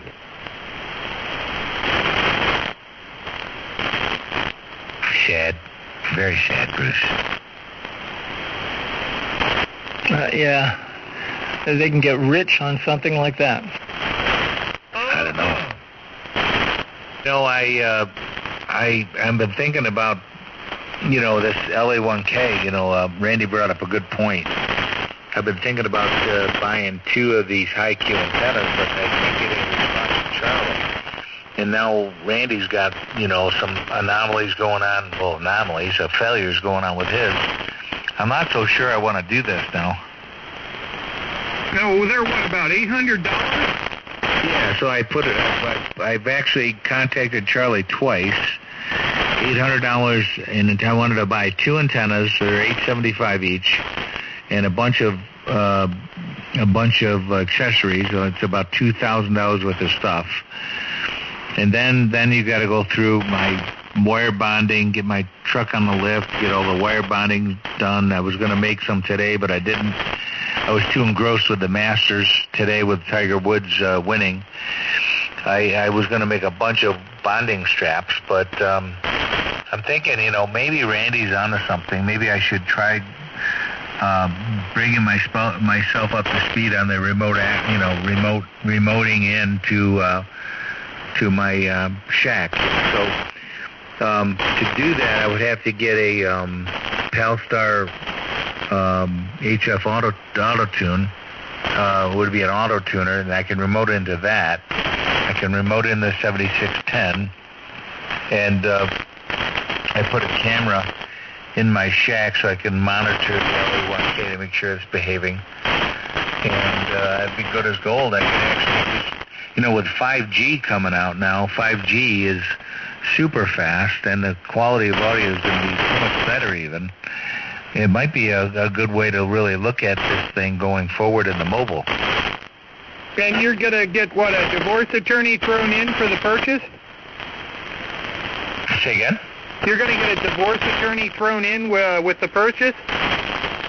No, he's already gone through that. The purchase, I don't know. I mean, he's not even responding to me. Mike, I'm sorry. I think that's a cop-out. That's a sellout. I don't know. It isn't really mobile. It's digital ham radio. Yeah, no, that's true, man. I mean, really, it's a compromise.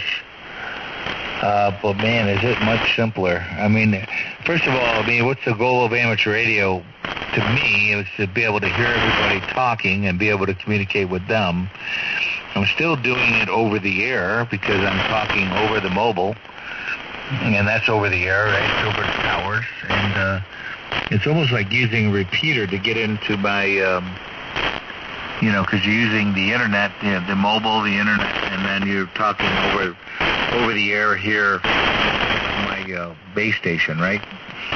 But the thing that's cheating about that is that I could be in California and talking, my signal will be just as strong, in California or in Israel or Italy or wherever I am in the world. That's just not fair. Well, I don't know. What are you trying to do? Are you trying just to be able to talk to people on the road over the air? I mean, if that's what you want, then maybe that's the way to go. But if you're trying to affect the art of radio, of HF radio, and then you want to go through the pains of getting it right, doing it mobile. But I don't know. I don't think too much about that because I don't I don't drive anywhere until I go on the road for a road trip. So my little jaunts, 20 miles here, 15 miles or 10 miles or 6 miles, I'm not in the truck enough. So I can't justify putting a mobile rig in. But you do. You spend all that time on the road. So I can understand why you'd want to have at least something there. Well, I definitely understand what you're saying, man. I mean, the art of the radio is really, when people hear you come in on 160 on a mobile or 80 meters even on a mobile, and your signal's pretty stable, and it's just amazing. Nobody ever hears, it's very difficult to hear anybody in mobile really being able to communicate, in a stable way. Not only that, I mean, say you're, the internet goes down, everything goes down, you still have the capability of communicating with other amateur radio operators in an emergency situation. I think, having a remote capability would be more of a backup to a mobile, mobile operation than a primary mode of communication,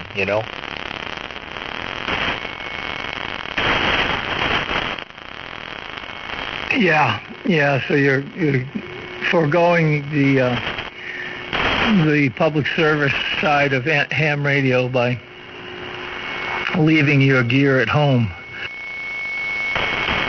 Yeah, really. I mean, because if I have my gear in the car, if anything ever goes wrong, I should be able to still communicate, unless it's an EMF situation.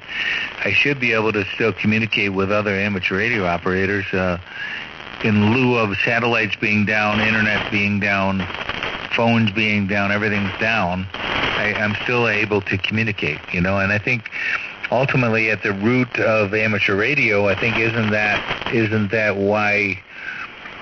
ultimately why we are communicating, so if infrastructure goes down, we're able to go into action and be able to communicate to our loved ones or allow other people close to us to communicate to their loved ones, Yeah, absolutely. But, think about the band. The beautiful thing about that high-Q antenna is that you can, multiple bands capability. If you wanted to just select one band or two bands, you could probably design an antenna and build it yourself and have it work. And that's what I was trying to do when I kind of got sidelined on that.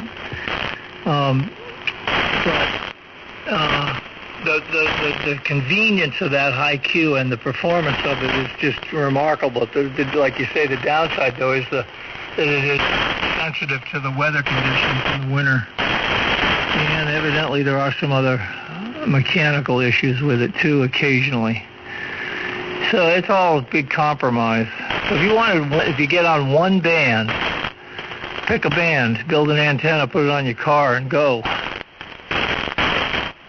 Yeah, but think about it, 160, think when you're on the road, I put 24,000 miles on my vehicle last year, right? When you're at the time of the day, there you can go through, so at nighttime, 160 is great, 80 is fine, even 40 is good.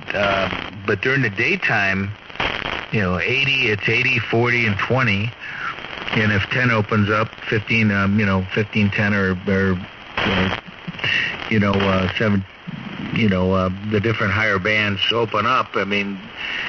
You've got something. But, I notice that when I go through the day, even when you have the high-Q antenna, there's certain types of time of the day, like between 11 and 1, where nothing's really happening at all. So that's where a remote would really come in handy, and the remote would come in handy when your bands aren't working. Say you got solar activity, or you got a problem, something happens, or maybe you don't want to operate it during the winter time, and you got a lot of salt building up. You don't want to operate with it. Having your remote would be great, and again, a remote would be a backup. 60 is good night and day. KB2ZVP. 160 is good. Hey, Mike, did you ever use remote hams when you're traveling? Never. Well, try it. I found that out when I was in South Carolina about 3 years ago. And I had my computer, and I got into some of these remotes.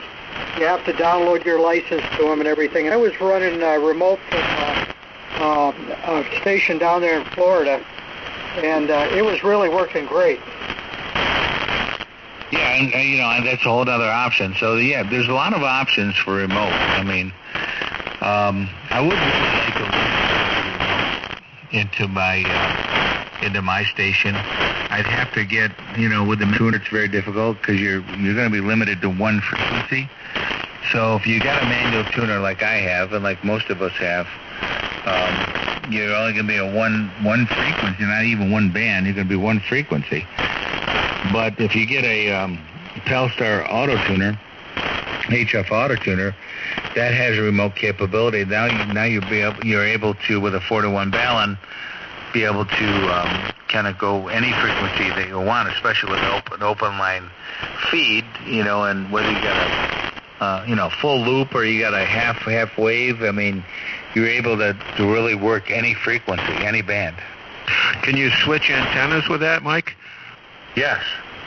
You can run your radio from your iPhone just as if you were sitting in front of your radio. All the controls you can operate. Yeah, if you got the Pelstar HF Auto, you can. But the Pelstar LA1K, you cannot remote that. You've got to have the HF Auto working with this to do that. Right, you've got to have the HF Auto, and that just all you got to do is, no, that's not true. If you don't have, if you had an antenna that had a flat SWR, you just remote into your radio, and when your radio changes bands, that Pelstar AL1K should change with your radio. No, it will, but then you're only going to be limited to one frequency. Yeah, but you should be able to change frequencies with your radio, and that amplifier follows your radio. It does. Yeah, that's but all the problem possible. is your antenna doesn't. That's what I'm trying to You got to set have up the here. antenna capability. If you're using an open line, you got to be able to, tune your antenna. Right, that's what I said when I started. I said if you have an antenna that's resonant on multiple bands, you can use all those bands. The HF Auto you're going to need because you run open wire line for sure. Can you switch to another antenna? Say I wanted to use my loop for 160, but I wanted to use my tri-bander during the day. Carl, you can use your radio as if you're sitting in front of it. Anything you can do in front of your radio, you can do with remote. Yeah, you can with a half-wave dipole and a 4-to-1 balun open line, a 4-to-1 balun to the HF tuner, you're able to run from 160 up to 10 meters.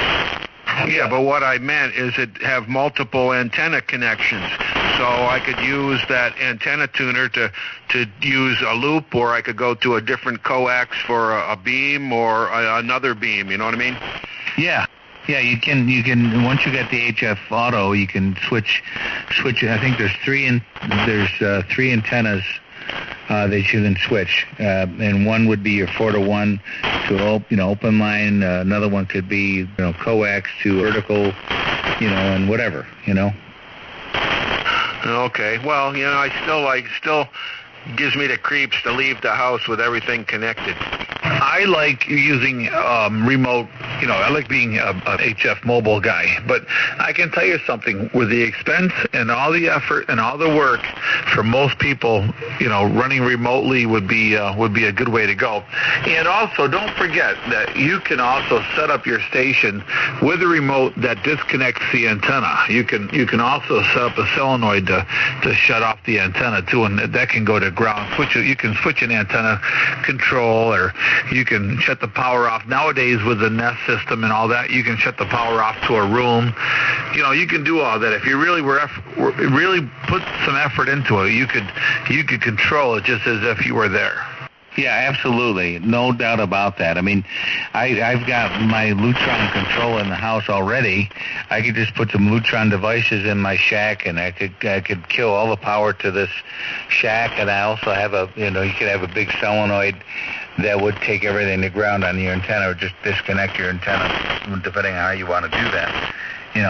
That's pretty easy to do, as long as your internet's working in the house. You can do it. Hey, Mike, I'm going to have that set up here pretty quick, probably a couple days. I've had this working in the house with a Flex radio on 100 watts, and now I'm down in my shack, and I'm running 1,200 watts, but I'm not going to run this amplifier. I got to run the Elecraft, and that's automatic. I don't have to use a tuner, and I can run my laptop. I can sit in my bedroom and talk to you. So what kind of tuner would you run? Well, I don't really use a tuner on this antenna. I can run 40, 80, and 160. At this, right here, it's about 2-to-1 SWR. I don't even have a tuner on it. See, I'm kind of anal about that. I'm always big on 1-to-1 SWR, and yeah, I mean, the thought of running 2-to-1 is this LA1K will run 2.5 before it cuts off on me, but yeah, I guess, you could get some resonant antennas that are within the range of 160, 80, or 40, and whatever you said. But doing it with the HF Auto and a 4-to-1 balance to open line, now you're back to actually running this thing on all bands throughout the whole width of the band, every single band up to 10 meters, and I've even tuned this thing at 6 meters. Yeah, you got to have a tuner that you can run that's controlled by the radio, and then your radio is controlled by the internet, and you can run with your laptop or your cell phone or whatever you got. I've got a laptop. I've had it running in my bedroom, and the radio is in the basement, and I'm running 100 watts. Now I've got it on an amplifier. I'm working my way towards it, but I'm only going to run the Elecraft 500 watt amplifier. I'm running the big amp right now, but I'm just going to be running 500 watts, and that'll all be automatic. Yeah, 500 watts is great when you're doing remote, no problem. But I can't vouch for the HF Auto that it would have the bandwidth that my Meritron ATR30 has. I can tune up on all bands throughout the whole width of the band on every band, but I can't say. I heard a lot of input that the HF Auto does not have the capability to necessarily have the bandwidth of every band. You can get on every band, but not necessarily the whole width of the band. And there are some limitations with the HF Auto. I think the way to go, and there's different. The Elecraft 1500. And I've only got the 500, and that doesn't have a tuner in it, but the Elecraft 1500, KPA 1500, has an auto tuner in it, and you can control that with your radio, especially if you're running a K3. I'm running a Flex, but I'm sure you could be made to do that, so you can run everything right from the radio as long as you can run the radio from the internet. I can tune the antenna tuner and everything from the radio. Yeah, I mean, if you get an amplifier, it's got like my PW1 had a auto tuner in it, but it's more of a flattener, So instead of having 3.1 to 1, you can get it down to 2 to 1. So with the flattener, you can get a 2 to 1 or better, and that's going to have to work with some coax, But there's ways to do it, but I just don't know what they are right now. I'm in kindergarten with the remote capability. I just have to take some time and learn it. W2MUR. KB2ZVP. WG2E. But it'd be fun to learn how to do it. I mean, I think the way to start is just do it in your house. Start off with remoting within your house. Go on the deck and remote in, and start from that, and then work from there. Yeah, you know, that's exactly Steve. what I've done, Mike. Steve from the Lonely Guys there, I forget his call. He does a lot of remoting, Mike, from his mobile, his iPhone into his base station. You know. Now I still like using ham radio for that stuff, but you know, for a lot of people, I think it's probably a good way to go. Yeah, you're right. Steve is big on that. He sounds good too. See, I'm trying to remember now. There's a microphone that you can plug in the bottom of your. It's like a lollipop. You plug it into the bottom of your iPhone. It is the. I'll think of it in a second. It's like a blue. I'll think of it in a second. It's a famous microphone company, Blue something, but it's a little $99 mic. You plug it in the bottom of your iPhone, and it's supposed to be spectacular with the audio that you get out of that. It's a Blue Yeti. Yeah, Blue Yeti. Yes.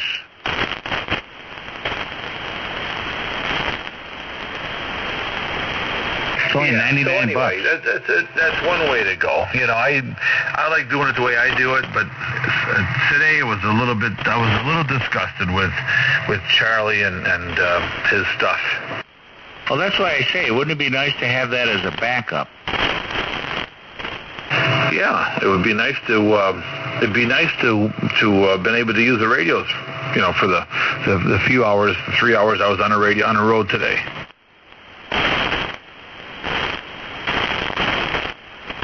Yeah, I got to go for a few minutes, guys. I got to put my wife to bed. WA2JID. Yeah, good night to the wife. Yeah, I'll try and come back in a little bit. Okay, so let's see. So I'm putting out about 1,000 watts right now. 1,000 watts. 1,000 watts. 1,000 watts of RF power. That's about what I'm putting out. WA2JID. We're QRT for short. Okay, so when I'm putting out, when I put about 1,000 watts, it's 40 amps at 50 volts. 40 amps at 50 volts.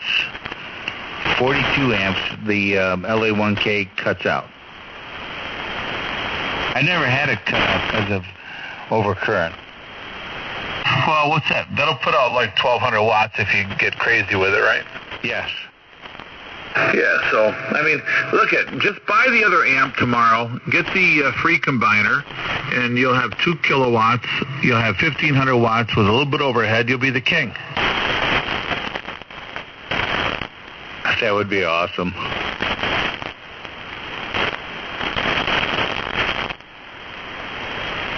I'm only driving this with 30 watts right now.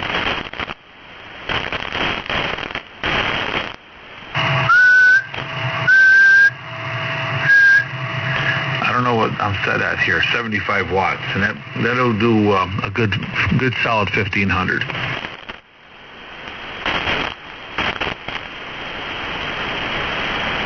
Okay, well, you can drive this. Okay, so there's 45 watts. I'm driving it with,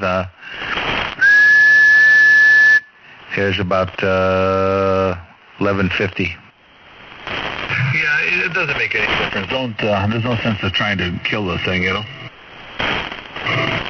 Where's your phone at? What's that? Your phone, your telephone. Oh, wow, it's in my other room. Well, I texted you a bunch of times. I was trying to get you to shut up at one time, telling you to stop transmitting. I have an announcement. But you kept right on trucking. I'm going into silent mode. Oh, now you're okay now. I gotta go get I'll be back, W204.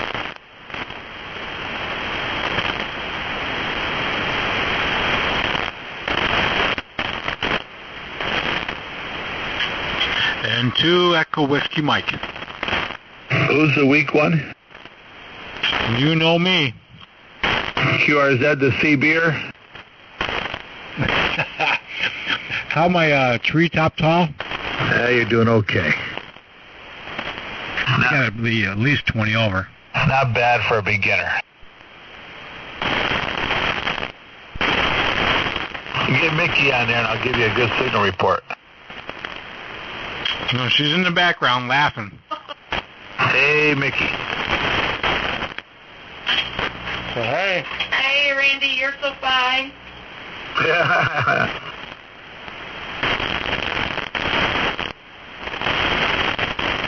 Boy, that band is lousy tonight. It's loud. I got like 20 over crashes.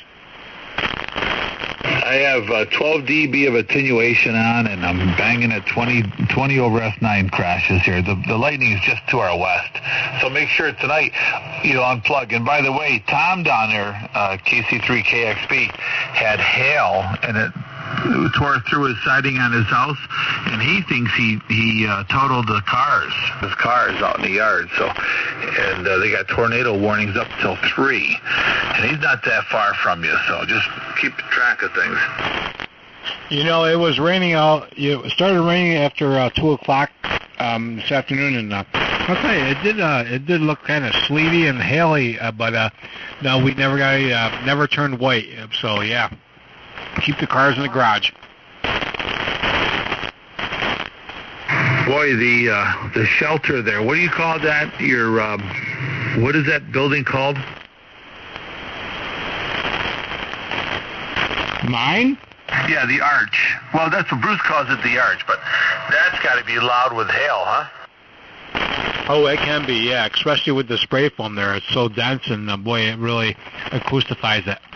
Oh, really? I thought the spray foam would quiet it. No, not the closed cell. The open cell would, but there's only a couple inches of the open cell, but it's pretty much 70% closed cell. So yeah, it's everything. It amplifies pretty much everything out there. But it's a cool thing though. I like the rain some.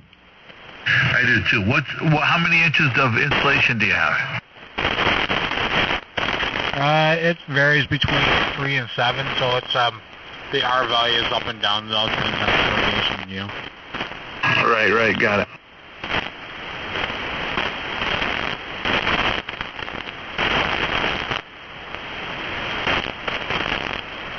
I'm back. W2, I'm your. The LED man. LEDs, they rule. Making the world great again. Tiger Woods is making golf great again.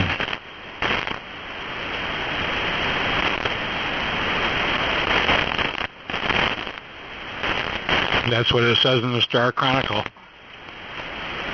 He's the man. Tiger Woods is the man. Donald Trump congratulates Tiger Woods. TNT.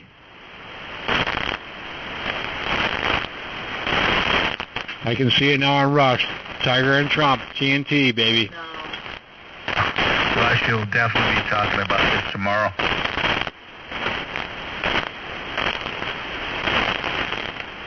Oh, he will find a way to take that right into Wednesday. I mean, you think about when you watch this, I watched the Masters literally from 9:20. I've never watched the Masters from beginning to end. It was just amazing. I couldn't take my eyes off of it. And, when you think about Tiger winning this thing, he won it by 1 stroke, but he missed a lot of putts. I mean, if he would have made some of those putts, he would have actually won this by, 3 or 4 strokes. It's amazing. All right, I got to back out. Mickey's pushing my chair away. I'll be right back. Mickey. Do I go with you, Mike? Mickey's coming in. Mickey. Bad Mike. Gary's not a golf fan, but I am. Speaking diligently on the topic, but I'm not a Tiger Woods fan. Are you being a good girl, Mickey? That is totally commendable. So. Are you being a good girl, Mickey? I try. I'm a little sad that my boy Phil Mickelson isn't. He's kind of got too old for the game. He was my man, but I give props to Tiger for coming back into it. Who was your man? Lefty, Phil Mickelson. Oh, yeah, Phil is such a great guy. Did you see him congratulate that? What was the name of that guy who got that hole-in-one on 16? I haven't been watching because we don't really have television here, but he's such a wholehearted man and just so good for the sport. And not Jack Nicholson. Oh my God! Don't listen to Gary. See, he doesn't know sports, so that's his only downfall is he doesn't know background in sports. So I honestly have to tell you that I do love Phil Mickelson. That's my dad's favorite too, but he's my second favorite. But there was a guy. So he was paired up with. They were all doing threesomes today, because of the rain and everything. So in his threesome, I can't remember the name of the guy's name, but on hole 16, the guy got a hole-in-one. He was the 21st guy or 22nd guy to get a hole-in-one on 16 in the Masters history. And Phil was just all excited about it, and just congratulating him. You look at the guy, he's really having a lot of fun playing the game, He plays it serious, but he has a lot of fun playing the game, and he's a great sport, for sure. He's a great guy, great guy in golf. I saw them play years ago up in Rochester. I can't remember the name of the tournament up there, and Mickelson was great with the crowd, waving, giving autographs and stuff. And Tiger was just a total prick. Like, he was playing horrible that day, wouldn't interact with any of the crowd.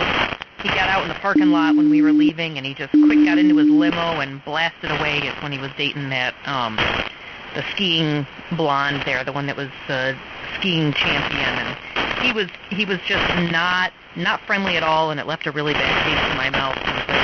But I do have to give him props today for coming back and still having the skill. I can't take that away from him. Yeah, I get that. I can see, that, even look at him today. He had his game face on today, and he was just trying to focus. But he wasn't really interacting with anybody today. Until the end. But yeah, that's true about him. And I think, he's, it's a shame losing that beautiful wife of his. That gorgeous wife of his. Man, did he screw up. She was just beautiful. Yeah, she's probably good to look at. She's probably a major bitch. So, I don't think you have to feel too bad about Tiger Woods losing her. bitch. I don't feel bad for much of anything because I can't take away that he's worked very hard and had a determination and gotten to where he is through that, but he's still a prick no matter what. He's not my favorite.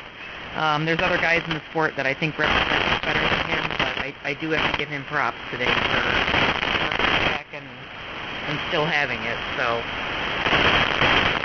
You know who else I like is that Ricky. What's Ricky's last name? I'll tell you something right now. If it weren't for Tiger Woods, most people wouldn't be watching the Masters today.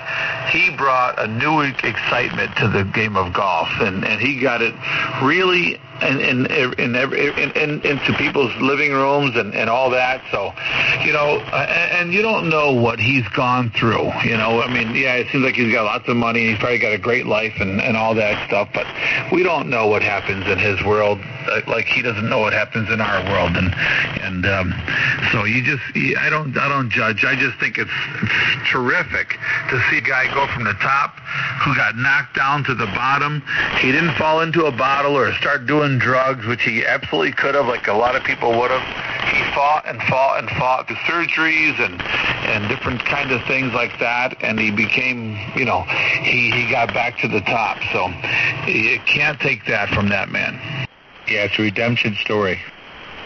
Yeah, you're talking about Ricky Fowler. He's a sharp young kid that's in it. There's some other young ones in it that, the guy's name, and it's the same thing. Like, he could have been a star and been number one, but he doesn't really want to give up the star lifestyle in order to really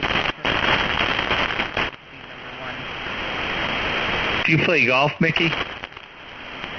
Oh, it's not pretty when I play. I only do captain and crew. I can drive and I can putt, but other than that, not so good in the fairways, so. Oh, it's awesome, though, that you're out there. I mean, that is fantastic. I remember taking my ex-wife out for the first time.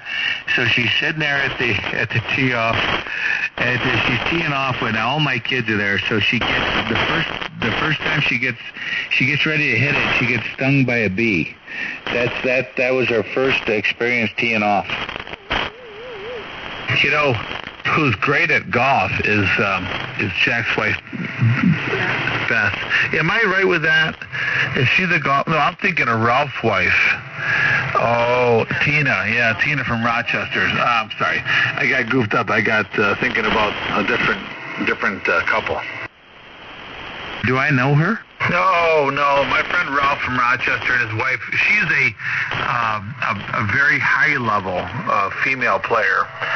And at PGA or PG, whatever I can't think of it, but she plays at a very, very accelerated level. And but she's married to a friend of mine, and she doesn't want to go on the road and leave him all the time, so she just gave that all up. But she is a terrific player. LPGA. Thank you. LPGA. Thanks, Carl. Yeah, there was some great LPGA tournaments down in South Jersey when I lived there. One was at Seacon down right in the Jersey Shore. There was a Marriott there that they had a LPGA tournament every year, and we used to stay there with a timeshare. Man, I'm telling you, those girls were just amazing to watch. So I have a question for the net. Wow, they were just pretty amazing to watch them play golf. So I have a question for the net. Can I ask? Go ahead. Has anybody in the past, or do they have in future plans, ever dressed up as a full-sized Easter bunny? I've never heard of anything like that. That's wrong. Really? I absolutely would have suspected that somebody here on the net would have at least at one time in their life dressed up as an Easter bunny. I might have done that on my honeymoon. Probably Mark did, I'm sure.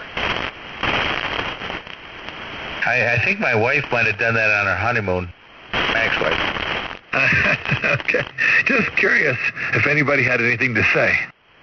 That's a different kind of bunny, everybody. Mickey, have you ever dressed up as the Easter Bunny? That's not appropriate to talk about on the net. What's that? I said that's not appropriate to talk about on the net. What, dressing up like an Easter Bunny? Hello. I was at the Hotel Northampton with Lisa, and it probably was at Easter. And they had a professional person dressed up with a professional Easter bunny costume. And I got to tell you, this was the coolest thing. Lisa has pictures of it. But this thing looked unbelievable. It looked like a Disney World character. Yeah, some of those are awesome, the way they do those heads. This was truly unbelievable. It was just it was just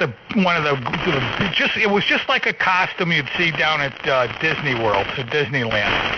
It was really, really, really perfect, really, really nice. Tall and thin too. You think the Easter Bunny's kind of round? No. This was kind of tall and thin with the big long ears, and the costume was perfect. Looked like brand new white. It was really, really, really neat. Okay, so I'm going to come clean. So I've got a friend of mine who talked me into being the Easter Bunny on next Saturday to do an Easter egg hunt, and I agreed to it. I think I was I might have been a little under the weather when I agreed to it. Now wait a minute. Wait just a second.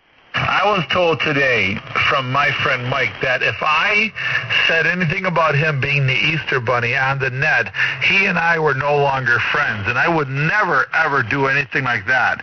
And I'm really shocked and surprised, Mike, that you're actually bringing it up. Oh, you're shocked and surprised. Who brought this up? Who? Take what a are you selfie. talking about? I was just talking about in general, of course, because I knew Ray had in his past, he had mentioned to me about an Easter bunny in Northampton. Now, did you think that I was leading you into that? Oh my gosh, you are good, you're good, you. We're expecting pictures. Oh, I can't wait. I would love to be... Mike's got his hands up in front of his face, or up just underneath his chin, and he's hopping along. I can't wait. No, I told Randy I'm gonna parachute in. I got a friend of mine. I think I can get him to drop me out of an airplane. I could parachute in. What happens if the chute doesn't open? I got to jump into his Easter basket. Hey, he lands on all that soft grassy crap that they got. Get a Kennedy curse. I got the Easter basket. That's right. Yeah, well, nobody will know. Hey, has any of our crazy Toad Harbor people, well, I know Bob did, but has anybody else ever jumped out of an airplane? N2 EWM on the 10. N1 DVL. Well, what's the story? Anybody ever jump? Hey, Gary, since you've been gone, we've been hitting it at the fours. Oh, bring that up on me. You could have sent me that in the message. Well, yeah, I could have. No, I'm not aware of anybody that's jumped out of an airplane. Anybody here? Hello, Toad Harbor. Anybody jumped out of an airplane? Oh, somebody got pushed out of an airplane. How you doing, Doc? That would count. Good evening, guys. WA2EF. I got thrown out of one. Well, that definitely counts. So did you scream a lot?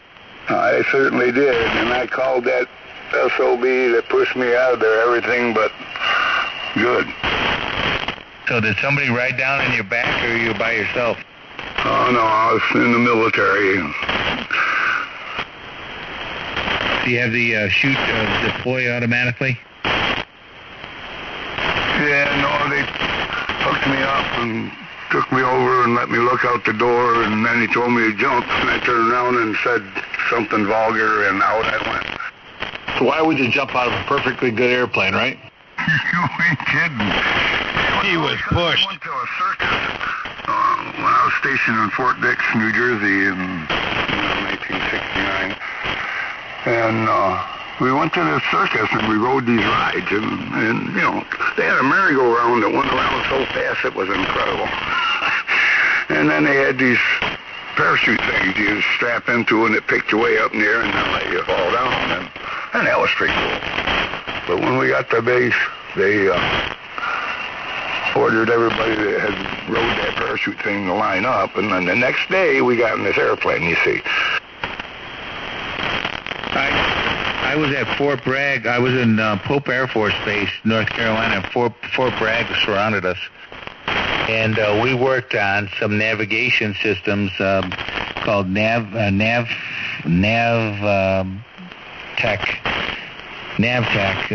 and that navigation was responsible for pinpointing exactly when to open the doors and let the Army guys out. And that thing failed several times to put everybody where they needed to be. And I remember at least twice where these guys got dumped into trees and a bunch of other things. Man, it was not pretty.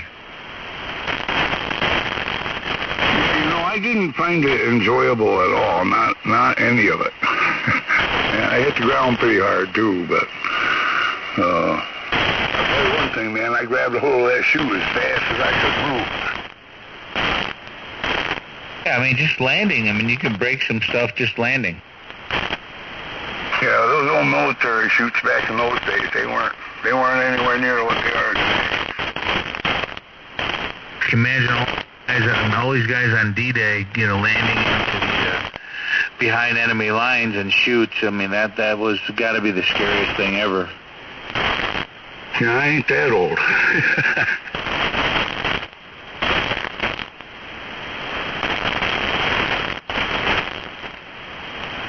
And 2 Echo Whiskey Mike coming up on the 14. There you go. KB2ZVP on the 14th. N1 DBL. WG2E.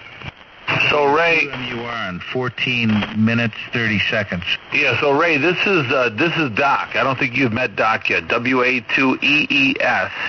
And it says here, Doc, that you are running a 7600 that you won in a raffle. Yes, indeed, it is. Yep. Well, that's a pretty darn good raffle present right there. Yeah, I bought 3 tickets for $25, and I won. And I've never won anything in my life except for a door prize 30 years ago with a $10 antenna. You could have bowled me over with a feather. The tickets was a thing for the Rooster Net, kind of like dues. So, well, anyway. So it was a heck of a shock, because there never would have been a radio this nice at my bench. Good for you. That's awesome. I'm here to tell you right now, Doc, that I'd be happy to double your money for that radio. Yeah, thanks. I got 600 on it. That's a quadruple. I tell you what, I really, really love this radio. I mean, I came from a 718, so, Well, I'll tell you something. That's an incredibly good radio. That's a hard radio to beat. A bunch of us here have had 7600s and have gone to different radios since the 7600. And I'll tell you, that one will stay in my mind as being one of the best radios I've ever owned. Absolutely, positively. I'm glad to say that. I had one myself. Why'd you get rid of it? I went to the 7700. It'll be with me until the duration. No, but Gary, if you had a 7600, why did you get rid of it? I jumped ship up to the 77. And then you got rid of that. I liquidated. Oh, okay. Well, I'll tell you, if anybody hasn't got a really top-notch, up-to-date radio, and they can find a 7600 for a fair price, it'd be well worth buying. Or if you can win one like Doc did, boy, that's hands-on. Yeah, it even come with one of those Heil mics, but I don't like it. Which Heil? No kidding. Do tell. Yeah, did it come with that 10, the Heil 10? Yeah, I think we're doubling. Hey, Doc, which Heil mic came with that? I doubled with somebody. It came with an HM12. Is that the bad one, Randy, or the 10 is the bad one? I think the 12 is the one they were giving away with all the ICOMs. Yeah, is that the one they were giving away with the radio? Because that's a terrible microphone. Anybody that got one of those, they don't sound good. Yeah, I didn't like it at all. So what are you running now? It's an old tube mic that I've had since, oh my God, a long, long, long time. I was a guitar player forever, and so it's come from entertainment stuff. And, all the writing and everything's wore off long ago. I don't know what it is. It's big and it's blue and sitting in rubber bands. Well, it sounds good. That microphone sounds great, but I know that 12, everybody that had them just either threw them away or sold them. They were absolutely pathetic. Or horrible sounding microphone. Yeah, well, okay, I'm getting ready to get out of here. I filled my barrel. All the time you guys were talking up to about 10 minutes ago. I was grinding on my paper shredder and throwing stuff away. I have that barrel filled right to the... I never thought I'd fill it, but it's actually filled right to the top. Yeah. It's been nothing but good reports with it ever since. Yeah, no, it sounds great. That radio does sound very, very good. So, no sweat there. 96 gallons of trash. N1 DBL. And he's only running 100 watts too, Ray, by the way. Yeah, well, and good, 2 good Echo Whiskey signal Mike on the station. 18th. Yeah, that guy, Doc does sound good. It's a great sounding radio, Doc. We pride ourselves in setting people up and having good sounding radios ourselves and all that. And you sound terrific. I'd like to know what microphone that is with the tube in it. That's got a vacuum tube in that microphone, Ray. Oh, that's pretty cool. That's really cool. That's a collector's item, a classic. It's probably an expensive microphone. Beats me. I picked it up with a Hamlet in a box back in 73 or 74, back around there somewhere. And I had it on a Yaesu 101E for many, many years. Now that's a waste of a good microphone. Well, in those days, man, that radio was, oh my God. Yeah, maybe in those days, but not anymore. Is Bill still in here? Which Bill, Vermont? Yeah. I doubt it. He's probably off to bed. Yeah. Is Carl in here? Go to work. Yeah, okay. Oh, yeah, he's I wanted here. to point out to him, and I don't think he understands the SDR radio, again, my opinion, but the SDR radio is a myth. It's a myth, heaped upon the amateur radio world that you can't live without an SDR. And an SDR is just, the only reason they ever made them is because they're much, much cheaper to build than a regular old-style radio. Much easier, much cheaper, and they make more money, a lot more money on them. So they're trying to sell you these SDRs, but they're just not up to snuff yet. Maybe they will be someday, but they're not now. Anyway, N1 DBL. Well, if I didn't have this radio in front of me, and if I had to go back to any radio, I would go back to a 7600. I think that's just a terrific radio. It may not be the best radio at every little thing, but it is an incredibly good radio. Basic, super radio. Oh, the only thing wrong with that radio, And the two only Echo really Whiskey thing Mike wrong with late it is on you the can't 20. output the display to a monitor, but I'm sure there's a way to do it. And considering the fact that the 7610 doesn't even come close to measuring up to the 7600, it would be worth, figuring out how to do it, do a very neat job, put in a nice jack and whatever you have to do it, and run an external monitor on that radio. Then the 7600 is definitely better than the 7610. It's better in every way. Well, there's a company now you can buy the components and hook it up so you can run a display behind a 7600. It's not a really hard thing to do, and it works just like running a display behind a 7610 or 7851 or your radio. So you can absolutely do that with a 7600 now. Yes, but the trouble with the 7600 display, the resolution wasn't good. Is the upgraded display like a really good resolution, like on the newer rigs, for instance on the 7610?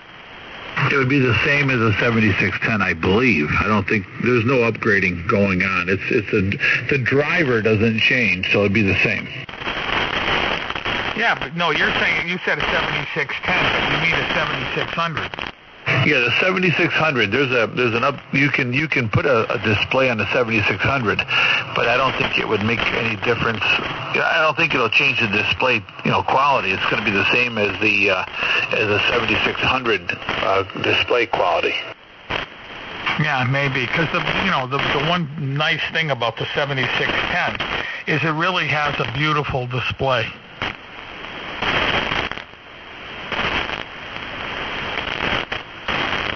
Yeah, it sure does.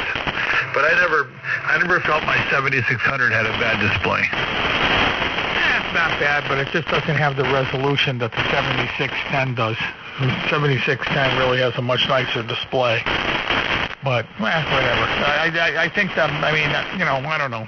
I'm pretty sure the 7610 display is it's a little bit better than the Kenwood 890.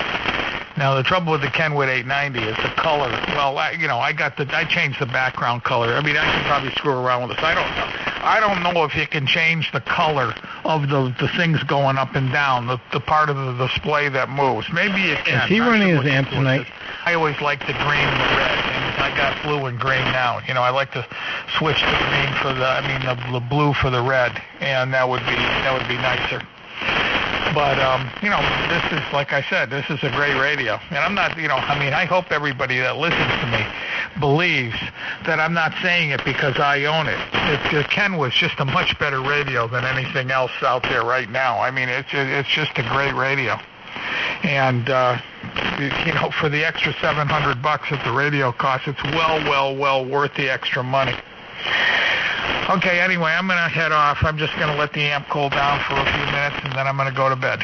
73 to everybody, and 1 DVL. Yep, have a good night. Don't forget your tea. Hey, Doc. I'm knocked off on that tea. I think it makes my heart skip beats. There's all kinds of stuff in that tea. That's not tea. I was wondering. I didn't know. I couldn't even tell if Ray had his amps on or not tonight. But boy, he's right down low in the noise. I got some Santa Claus taking me out pretty good there, but boy, he was round up in it. And every time I take it, my heart starts. He's still talking. Stand by. A lot of lately. I went through this a long time ago. Way back, and turned out that was the caffeinated coffee. Plus, who knows, strep too. I mean, the heart disease from strep. And I think this thing with my mother's house was really, getting on my nerves because every day it was just another. I have 3 or 4 inches thick of paper just for a file, and it's still not over. So I think we're doing it too. Send me to a premature grave. Okay, good night. N1 DVO. See ya. Yeah, see you later. Hey, Doc. Power up. So, Doc, I'm not sure if you know this or not, but we have a Toad Harbor get together on June the 15th. It's called the Toad Harbor Summit in Kingston, New York, which is not all that far from you. You want to come along? Calendar and with the missus and all that stuff. So what it is, it's a barbecue, okay? So and all the wives go. The guys that have wives go. If you got a boyfriend, we don't care who you bring. Just bring a friend or bring nobody. Doesn't matter. But it's a really good time. It's in Kingston, New York, and we actually have hotels that a lot of the people that are coming from far away are going to be staying at. We have reduced rates and all that. So if you'd like to come, you'll be more than welcome. There'll be a lot of wives for your wife to talk to, and it's just like a barbecue, like you would go to for a family, but people you actually like. Yeah, I love that. We'd love you to come by. We'd like you to come by very much. So, if you're interested, just say the word, and I can get you all the information and details. Well, all right. Well, let me check with the missus, like I said, and calendar and stuff. She's on oxygen 24 hours a day, so it's a little difficult for us to go very much. Oh, I understand that. I didn't know that, but okay. Hey, by the way, do you know Farmer Dan? We call him Farmer Dan. He lives in Newfield. Dan Gladstone. Do you know Dan? Well, I must know Dan. Yeah, I mean... He's a young man. He used to date our daughter, Megan, and she was over there, and he was working for a farmer. Then I think he bought his... Thor.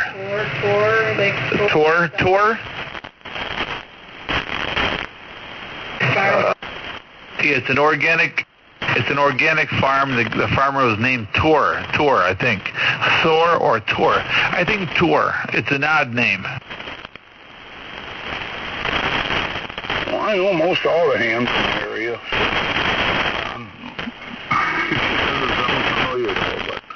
But like I said, I know most all of them.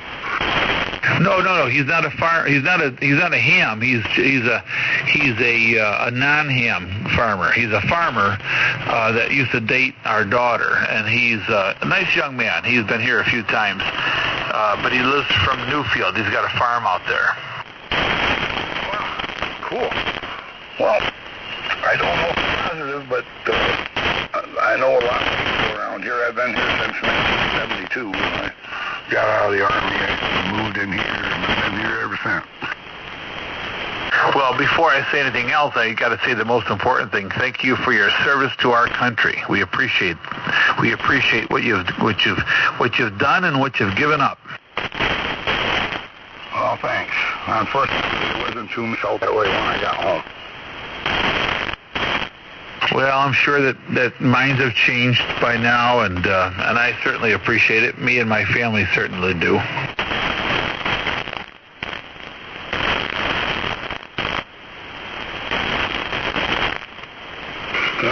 Okay, thanks. You got me all choked up here.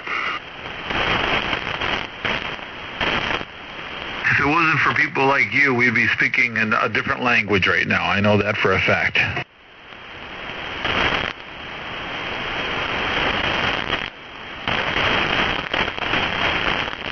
My wife's checking you out on your QRZ site with your spacesuit. She thinks you look handsome.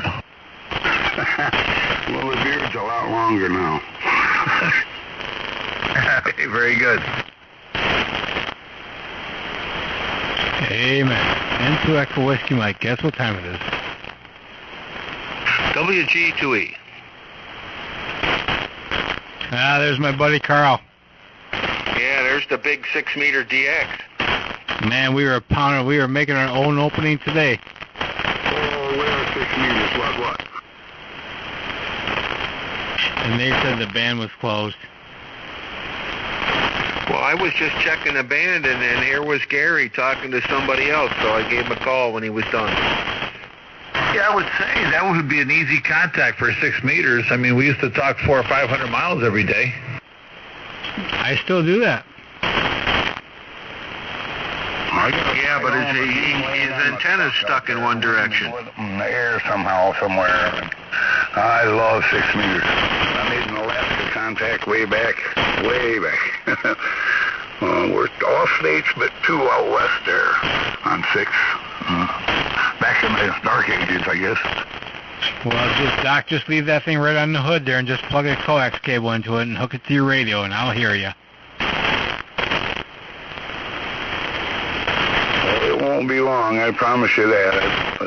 I bought the thing from DX Engineering and put it together, and I couldn't figure out what to do with it, so I tied it to the Gamma Mash. In fact, still lays here on the shelf and waiting to go out. And, I got a rotor and everything to get the crane down here so I can put it up on there or something.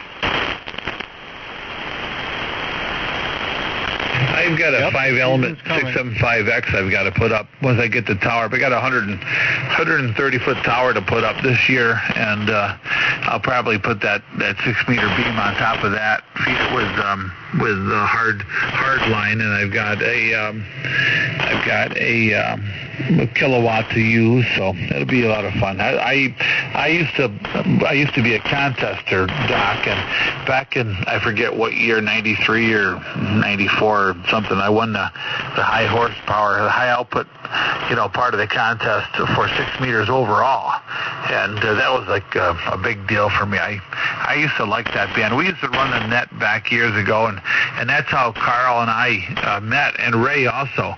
We used to be on 2 meters and also 6 meters back in the 90s, and it's an awful lot of fun.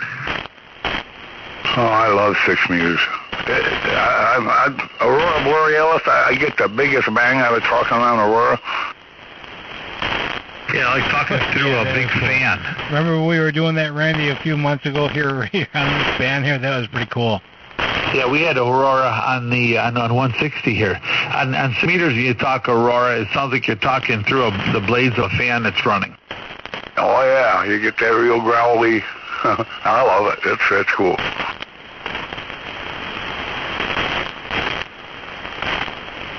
So So what did you do down there, Doc, for a living? How did you, I guess you probably retired now, right? Oh, yeah, I have been for 2 years now, yeah. My last job for the last 20 years was working for an internet service provider as a security engineer mostly, and I built and maintained the high-end sun systems.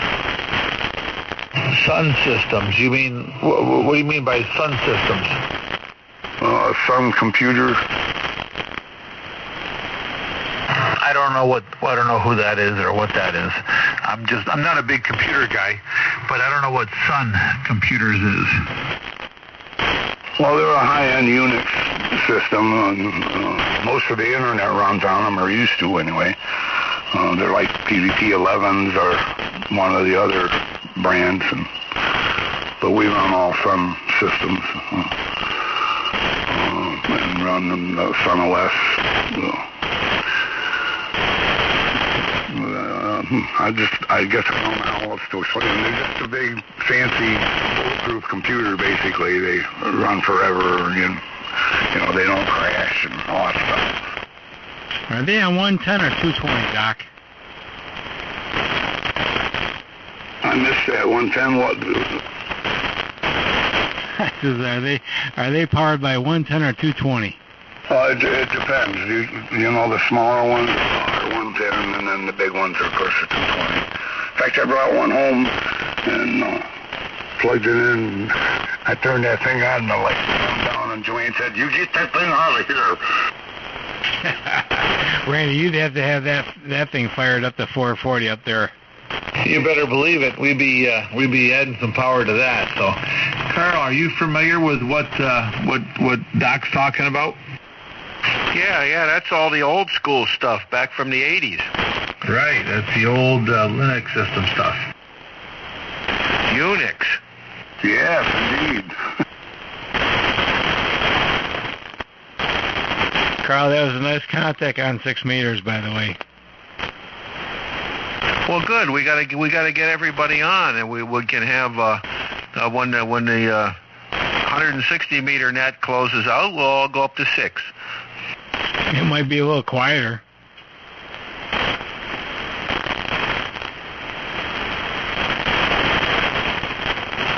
Boy, I'll tell you, the crashes tonight have been the loudest I've ever heard. It's like, I don't know if this is what we got to look forward to. Boy, we might have to go to VHF for sure. Oh, it's going to be worse than this all summer. It's going to get this bad and worse for sure. No, it was bad tonight, Randy. I could hardly even hear Ray. I couldn't even hear Ray. It sounded like he was running 20 watts. You were fine, but I really couldn't hear him. He was just totally getting taken out, big time. Well, it's going to get better. I mean, the band right now is a little goofed up. There was a big solar event happened that, it just happened. So it's going to be, tonight, tomorrow, maybe Tuesday, but it'll straighten itself out. That's probably why I got so many contacts on 6 meters. Yeah, I'm running the new tube in the amp, so it's banging out pretty good. It's a nice clean 1500 watts, and doing the best I can. Oh, you're smoking 25 over. Yeah, he's 40 over here. I've got a stingy amp here, or the meter here is really stingy. Yeah. So are you running, Doc, are you just running just 100 watts right now? Yeah, that's all I got for this frequency. Yep, just straight out of 7600. What's your QTH, Doc? I'm halfway between Enfield and Newfield on the side of Connecticut Hill. And you're 18 and a half over here in Binghamton, New York.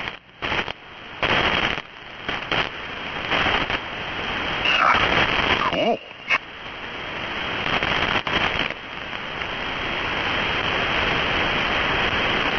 Randy, how's my signal up to you tonight there, over?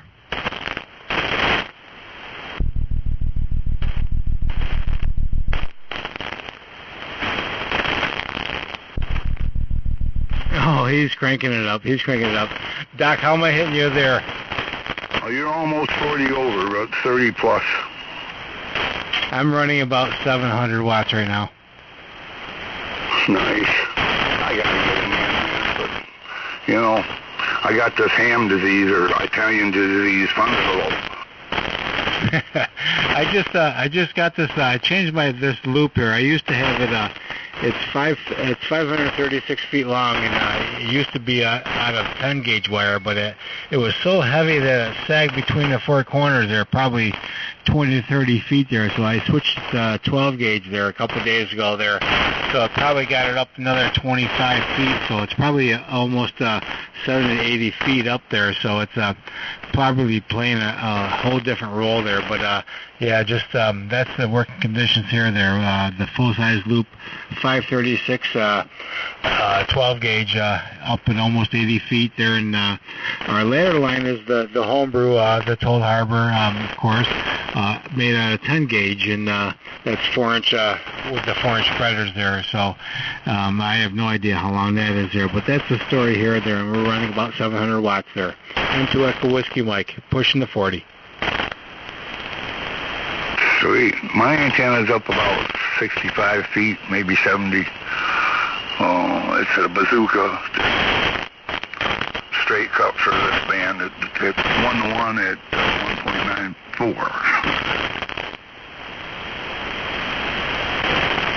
Oh, it's doing a great job in the Binghamton, New York.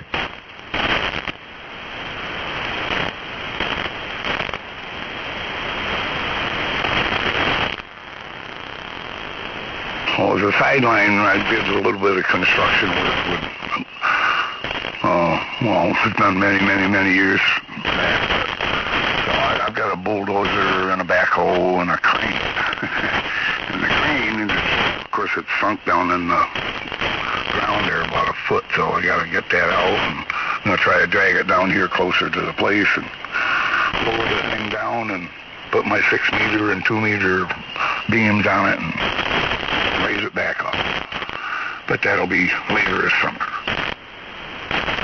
Oh, absolutely. You got to have a crane. I got a crane too, Doc, as well there. And yeah, I tried to fire it up during the winter there and blew the filter off the bottom up there, and the hydraulic oil sprayed all over the place. So I think I must have had a little bit of water in it or something there. And it was I probably shouldn't have never messed around with it.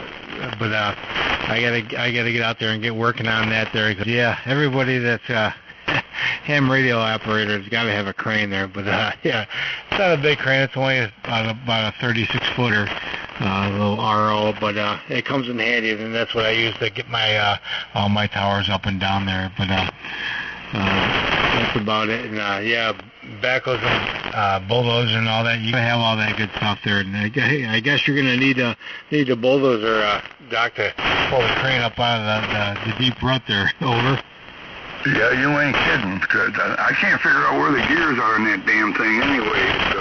It's a tire one. It's got tires. It's a real old hydraulics. So it's all bands and brakes. And it's about a 36-foot without the extension, but I put 40 foot of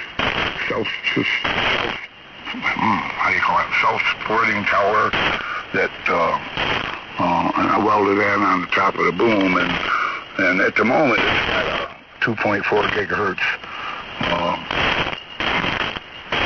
dish on top I used for internet for quite a while. But anyway, and the bulldozer is born in 1943. It's an old International T14, but it's a beast, boy, that thing. Oh, it sounds it. Yep. So you have to get that thing fired up and get that crane pulled out of the mud there and get her back in action there. Randy, did you get tuned up there? Over. Yeah, I got her dialed right in here. I just got her up to about 1,450 watts. Yeah, sure.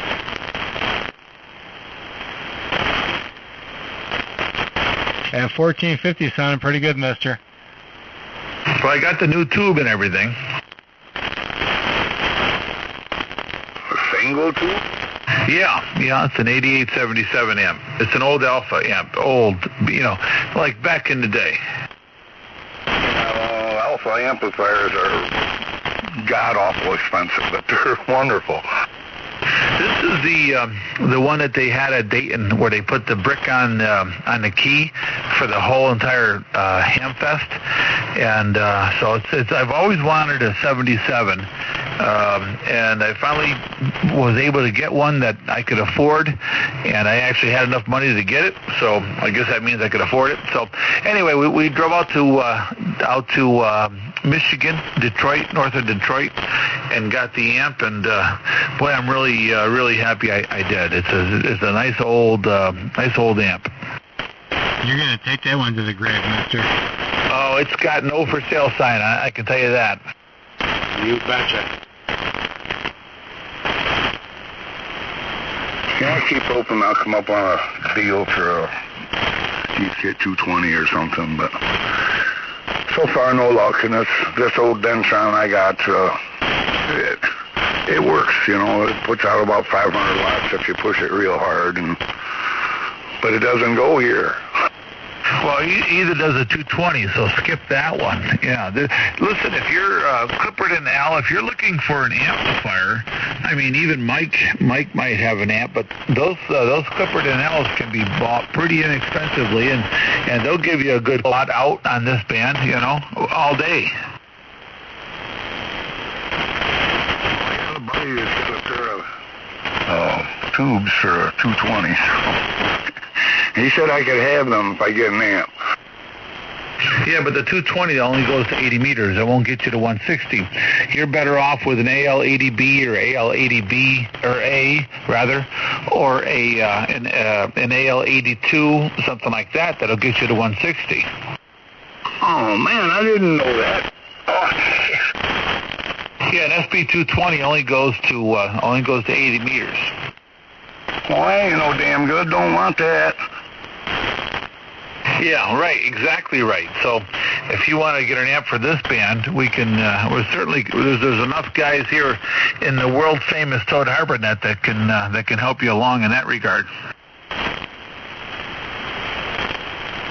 Well, I definitely want an amplifier, but like I said, right now the funds are awful low. Well, we have a service that we can provide sometimes that we can help out. Were you in the military? You said you were in the military. You were, right? Oh yeah, from 1969 to 72. Okay, very good. Well, all right, that's good to know. I'll get to write down your call, and you'll be surprised at what can happen here with the world famous Toad Harbor Net.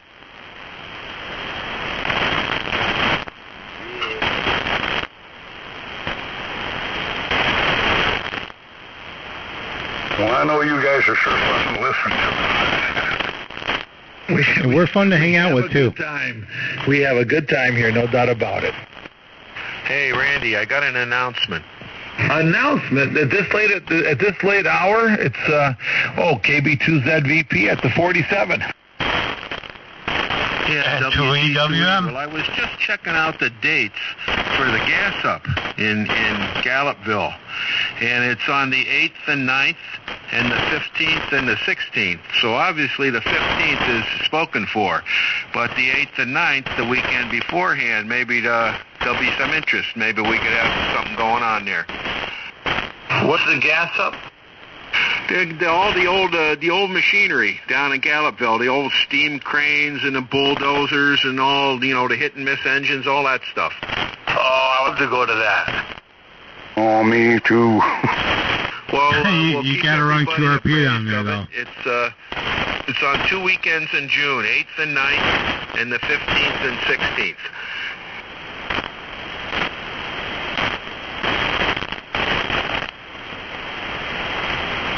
I used to go to those with Mr. Hinkle. Mr. Hinkle was my best man at my wedding. Eddie Hinkle, his grandfather used to have an old hit and miss, and he was very, very well known for being able to work on those things and repair them. So it'd be kind of fun to go to that for sure. Oh, yeah, they got all little ones. They got a big ones. They got one that's a 70 horsepower, and it runs a cedar shake machine. It cuts the cedar shakes off, and they have that every year. And they got a big crane with a cable bucket there that it runs on steam, and they got an old Mack truck there that they load up with the crane, and it's got a big chain drive. The thing is really cool. Well, it'd be fun to go to that for sure. Just have to keep reminding us. We'll have to see if we can't work that in. I will do so, and I'm sure there's enough people around here that we could get a little bit of a group together.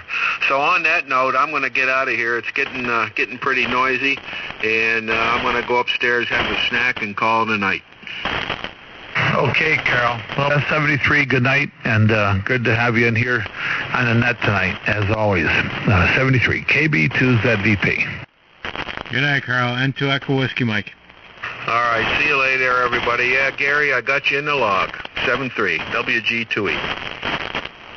All right, I too am going to pull the plug as well there. It's pushing the 10 out of the 10, so 7-3s, and enjoyed everything. And Doc, nice to meet you, and hope to catch you in here tomorrow evening in session. So, N2 Echo Whiskey Mike going that way. 7-3s all the way around, guys. Take care. Okay, Gary. Best 73, you and Mickey, and we'll see you again soon. Doc, good to talk to you tonight. I sure hope you come back. We're in here earlier than when you get in, so if it starts getting close to sunset, we're in here. We'll see you later. You're a great addition to the net. Welcome to the... by the way, Doc, how fat are you? Are you a fat man, or do you wear like a large shirt, or what size T-shirt do you wear? Well, I weigh 200 pounds, and I'm just under 6 foot now. I shrunk a little bit in the ages. I don't know how come, but, I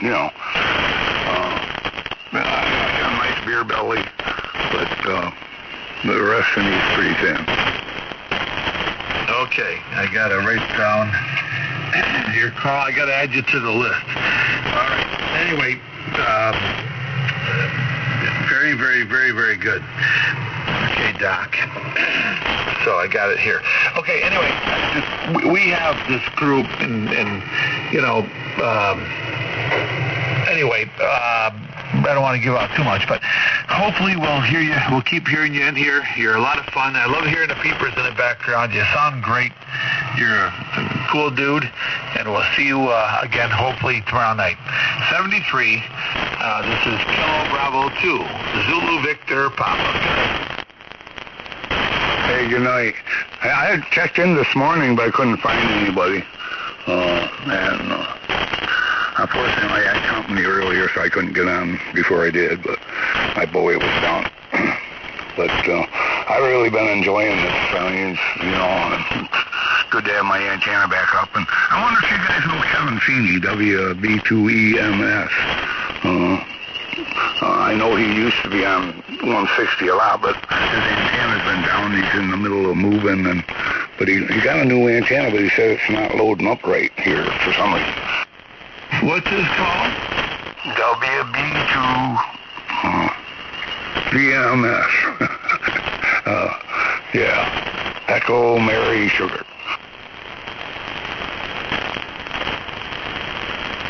Let me see if I've got him in my log. Echo Mary Sierra. So let's see what we got here. If we've Frank Finney.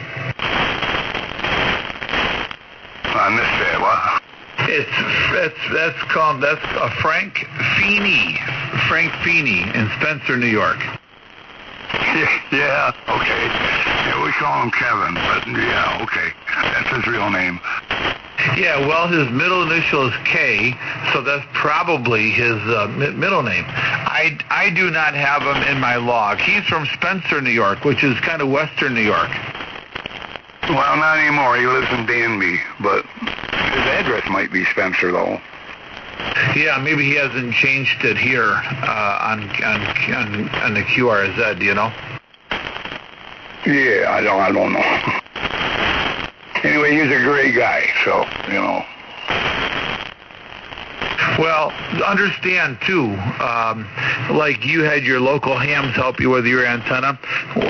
There's absolutely, that's an option. If somebody needs a hand with an antenna, we can round up some of the boys and come over and help with the antennas too. My wife and I have done that a lot. So if you need a hand with something, don't be afraid to help, give a holler. We'll be happy to help if we can. Well, I appreciate that. I tell you, you should have knocked me over with a feather when that group showed up here to put my 160 up. I was talking to Hugh and Kevin and told them my 160 had fallen down, and they said, well, we ought to do something about that. And they showed up here Saturday, and up it went.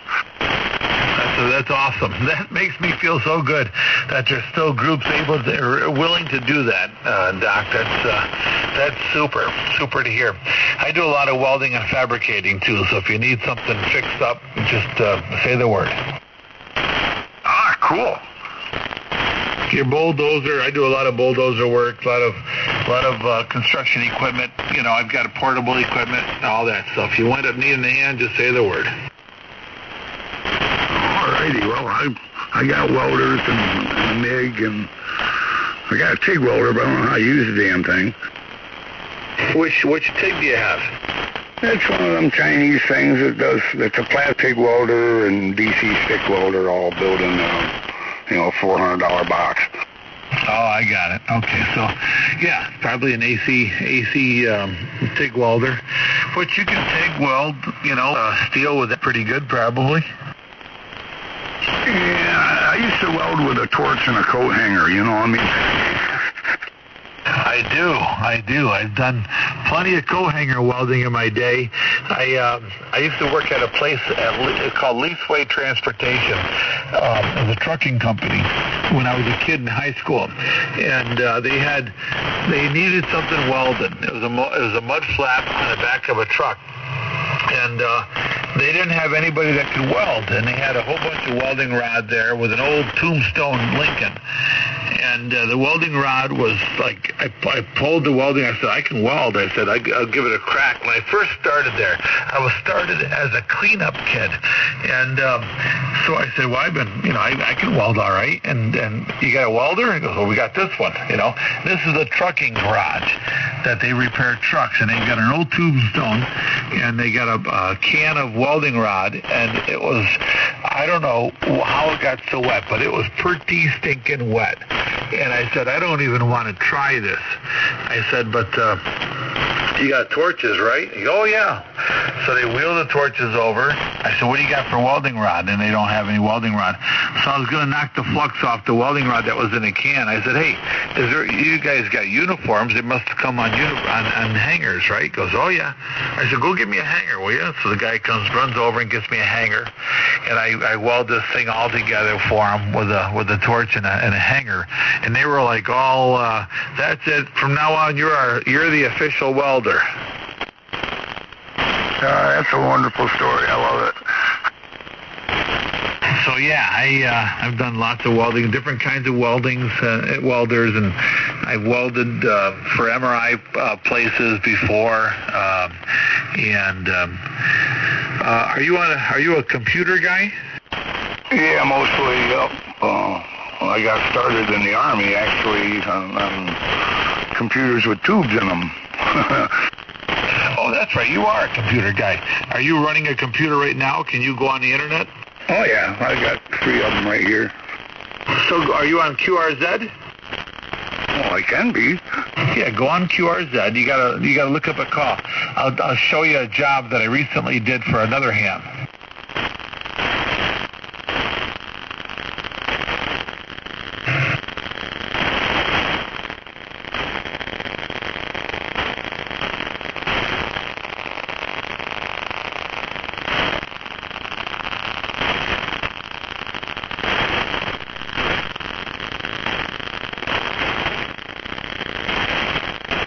Okay, I'm there. Okay, look up WB2BYP, Whiskey Bravo 2, Bravo Yankee Papa.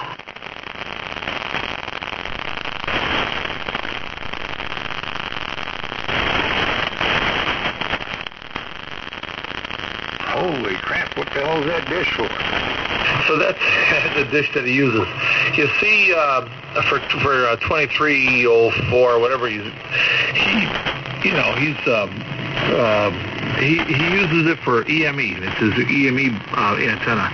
So you see on the bottom where it says additional images at Story Avenue.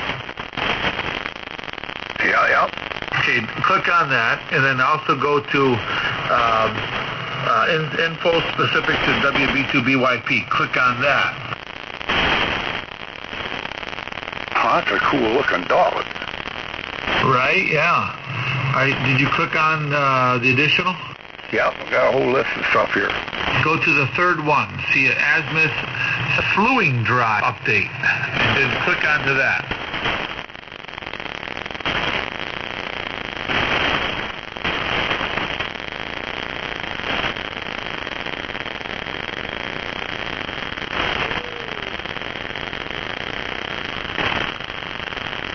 Did you make it?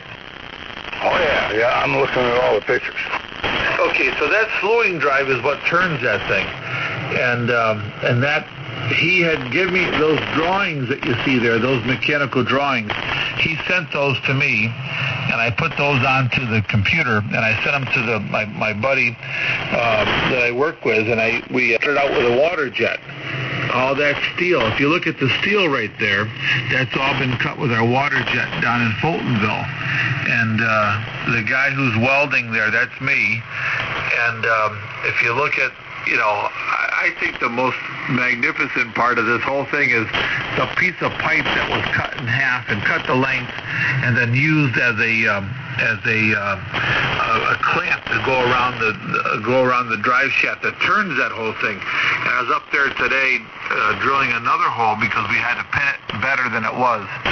And so anyway, he looked through all those pictures, and that's some of the work that I've done. Awesome. That's awesome. Yeah, I build race cars, or used to anyway. That's most of my welding experiences. I used to do that too. I used to build engines. Actually, Jack Johnson is the last engine I built for a race car was for Jack Johnson's Friday night car. But I used to work with Kenny the shoemaker. I used to do some work with him. I know the shoe. Well, vaguely, but I met him at a racetrack. Sure, the shoe was an innovator. He was a cool dude. He opened up a shop in Amsterdam, which I used to live pretty close to that, and I used to do some TIG welding for Kenny. Sweet. Yeah, I've raced dirt track cars since I was 15, actually. Got in all kinds of trouble for lying my age, and that's another story. My uncle Tyke used to be was a flagger at Fonda Speedway. My dad was the was a pit steward. My aunt was a scorekeeper. My uncle used to work the gate, and my cousin Timmy. Throughout the years, my uncle Tyke went down to Florida, and he started a division down there in Florida. And my cousin Timmy was the vice president of Dover, Delaware, the Dover track, and in sales and marketing. And then he became the president of the Texas Motor Complex for NASCAR. And then now he's the owner of the World of Outlaws, the sprint, not the sprint, but the modifieds. He comes through all over the place, and he travels all over. And when he's in New York, we go down and see him, and he always gets us in. And so yeah, I've been around racing my whole life. It's probably the second to ham radio greatest hobby in the world. I love racing. Awesome. So unfortunately, I haven't done any in the last 6-7 years, but I've raced everything from a go-kart at Watkins Glen to late models. Never raced a sprint car, not a full sprint car, it's a mini sprint.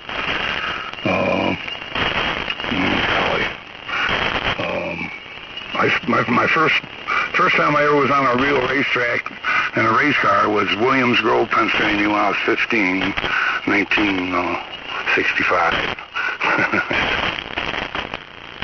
Well, I haven't raced. I used to build engines and do some chassis work and stuff like that. But as far as racing, I can't say if it wasn't. I mean, I raced snowmobiles. I raced on the street. Did a lot of drag racing. Did a lot of sand drags and stuff like that. You know, I had the second fastest 5,300-pound truck in the nation when I was sand dragging. But that's, you know, I didn't race circle track. But I built a lot of engines.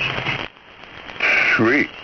I wished I had you in my corner back when I was trying to run Chevrolet. God, I blew up more of them damn ends. Oh, that's what we used to build, a lot of small block Chevys. That's what I used to sand drag with. I used to use a small block Chevy just because they were so easy to find. Oh, I've had some that turned 10 grand, but they just didn't last. I'll tell you what I used to do is what I like to do the best. I was building hot rod diesel trucks, and someday I'll send you some pictures over of some of the sled pullers and drag racers. I had an 380-pound Dodge Dually that was 10.3 miles. Holy crap! Yeah, it would smoke all 6 tires. It had 36 1250s, maybe the 35 1250s on it. 8,300-pound truck, and from a dead stop, it would spin all 6 tires. The thing was incredible. Yeah, it sure sounded. I never got to run a powerful diesel except for drove semi for a year and a half, almost 2 years, I guess. Oh, that's only diesel experiences how much I had except for in the bulldozer. And that, by the way, that's a 460 cubic inch 4-cylinder in my bulldozer. Yeah, it's a torque monster. Oh, it's a beast, man. I love that old gal. Cranky and snorting, and she pops and carries on something terrible till she's good and warm, but I don't know. Pulling those clutches at like 80 pounds each, it'll do a job on your first few days.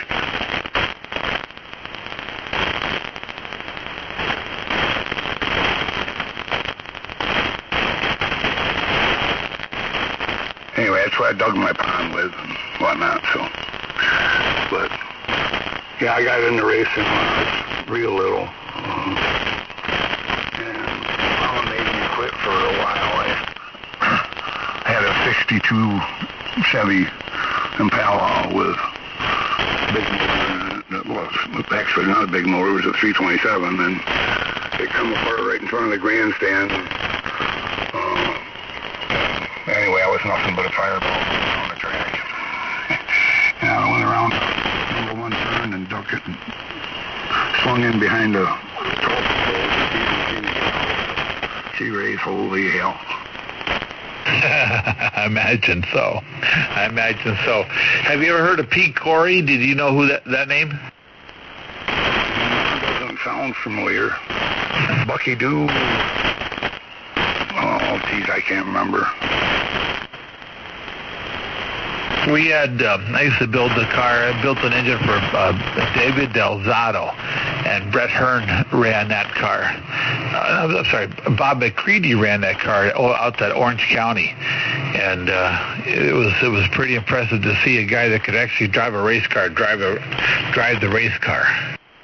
McCready, I know. Yeah, Barefoot Bob McCready, sure. Yeah, he is a good guy. He was a customer. Doug Wolfgang and Steve Kinzer, we did some stuff for those guys. My partner was Ernest Fike, who's Junior Johnson's nephew, and we did a lot for those guys.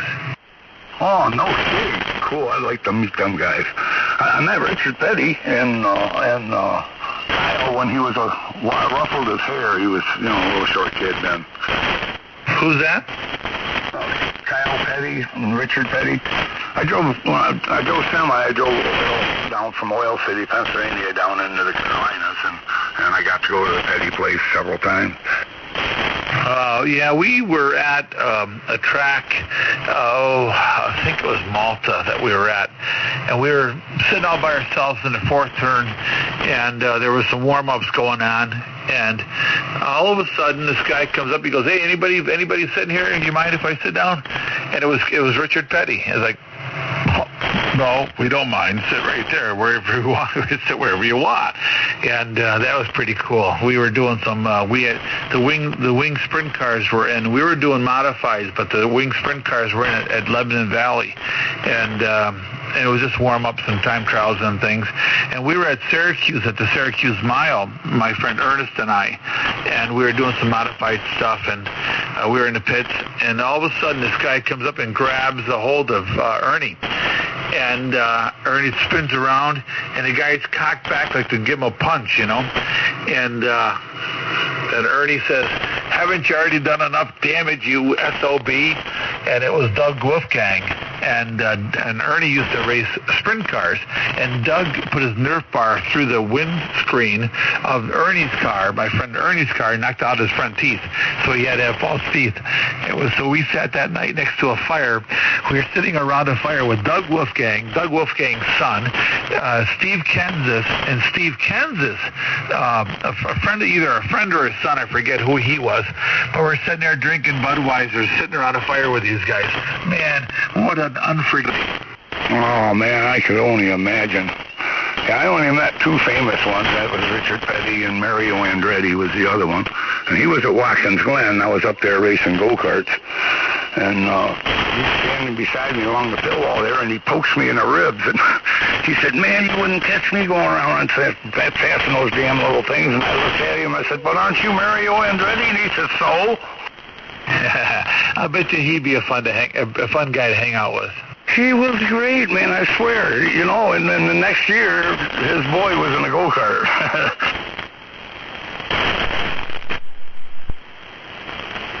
My dad was a big Jeff Gordon fan. You know, back when he was just coming up with the Baby Ruth car, and before that, and all that. So my cousin Timmy had a whole bunch of NASCAR memorabilia stuff. He would when he was the president of Texas, he would always grab one of the cars when whatever Jeff Gordon was in, and he would always grab him. He was, "Hey Jeff, sign this for my Uncle Gary." So Jeff used to call my dad Uncle Gary, and send stuff up. He never met him, but my Aunt Dolores was in the hospital, and my cousin was working in the hospital in Boston Spa. When Jeff Gordon's ex-wife, remember Brooke, when his wife, Brooke's mother was in the hospital, and she had some kind of something happened, and she happened to be in the hospital in Boston Spa. I'm sorry, it wasn't Boston, it was Saratoga Hospital. And my aunt was in the hospital. My cousin was working there, and Jeff Gordon came in, and my Aunt Dolores was able to be moved around. So my cousin grabs my Aunt Dolores and wheels her into the room where Jeff Gordon was, and he says to my Aunt Dolores says to Jeff, "You've got to sign something for my brother. He is the largest fan of yours ever." And he says, "Well, what's his name?" And he says, "His name is Gary Chrisman." "Oh, you mean Uncle Gary?" And my aunt almost pees her pants. "Wait, how do you know my brother? You're his brother?" He goes, "Do you know Tim?" And Aunt Dolores says, Tim who? "Tim Chrisman." "Well, I have a nephew, Tim Chrisman." "Yeah, that's who always, whenever I'm in Texas, I have to sign a car or a shirt or a hat, and I have to send it to Uncle Gary." And she goes, "Oh my God!" She's like wigging out, and she was a huge Jeff Gordon fan too, and so that's pretty cool when you have somebody in the. It was just like a random thing when she says to him, "You got to sign this hat or whatever it was for my brother Gary," and And he jumped in and says, "Is this Uncle Gary? Or Gary Chrisman?" And she like had a stroke, you know. Yeah, that's cool. I was a huge Mark Martin fan forever. I love that guy, man. I don't think anybody could wheel any better than him. Yeah, he's a cool dude. I would like to get to meet him. You know who I'd like to meet? I've never had a chance is Bill Earnhardt. I'm sorry, Bill Elliott. Of course, Dale Earnhardt I would love to meet, but you can't do that. But Bill Elliott, I would. A guy that I do some work for, welding for, is a good friend of Dale Earnhardt, and he said that he's just a great guy, but he's not like his dad was. But anyway, Bill Elliott, I'd love to sit down and have a chat with. Oh, awesome Bill from Dawsonville. So would I, buddy. Yeah, can you imagine when he was starting out and then doing great? He won the championship, and who builds your engines? Oh, my brother Ernie. My brother, back at the barn. He'd actually be the one I want to talk to. Yeah, man. They tell me he's just a down-to-earth, regular Joe, just like Petty. I mean, Richard Petty. I mean, you couldn't meet a nicer guy. Yeah, back in the day, right? Back in the day. But I think I think we've lost track of back in the day, and I got to tell you that I'm not real happy with how NASCAR is nowadays. I'm not real thrilled with this point structure and all the different segments and all that stuff. I can't stand it, man. I can't even watch it anymore. When they started that race for the chase bullshit, it just ruined it. I mean, and then, of course, all the old guys are gone anyway. I don't know, man. If I wanted to watch baseball, I'd go to a baseball guy now.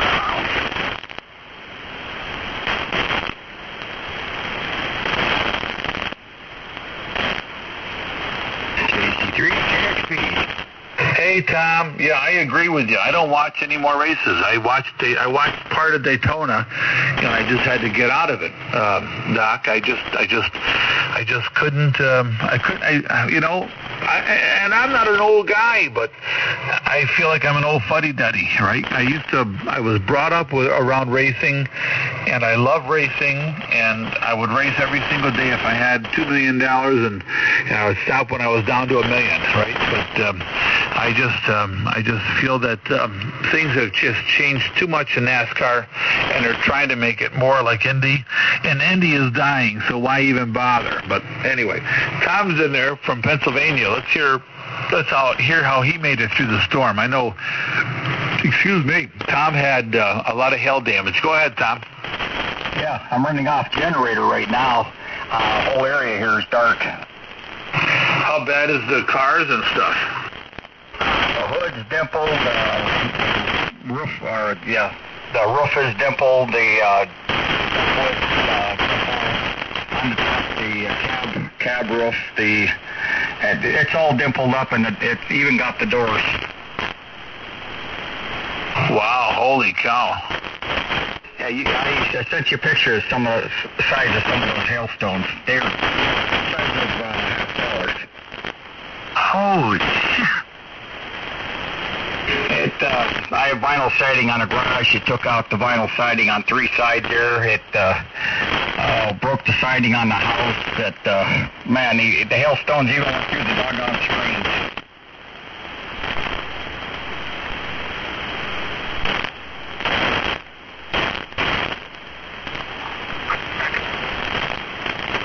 And I sent you a picture of the water coming down there.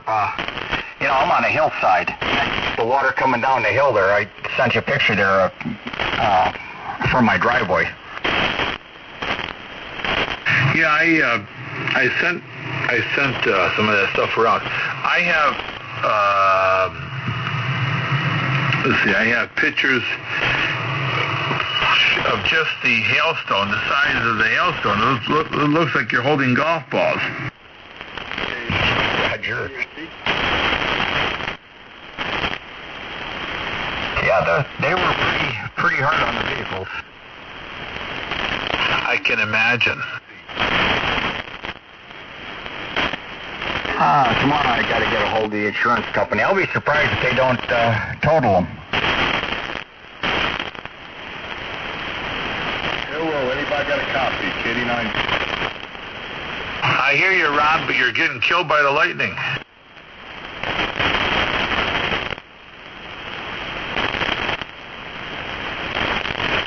that Randy out there? Yeah, Ron, I can hear you, but you're getting just killed by the lightning.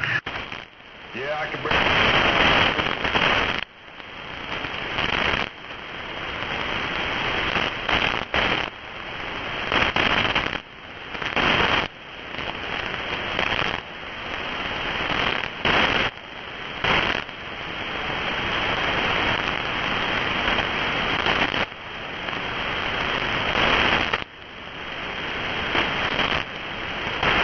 I hear about every other word he says. Yeah, Ron's getting killed. He's out in Indiana and just getting wiped out.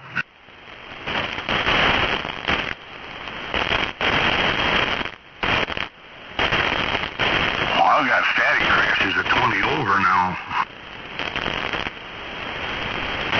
That storm's headed your way if you're New York way. I'm in New York. I ain't looking forward to hearing anything like that. Oh, my God.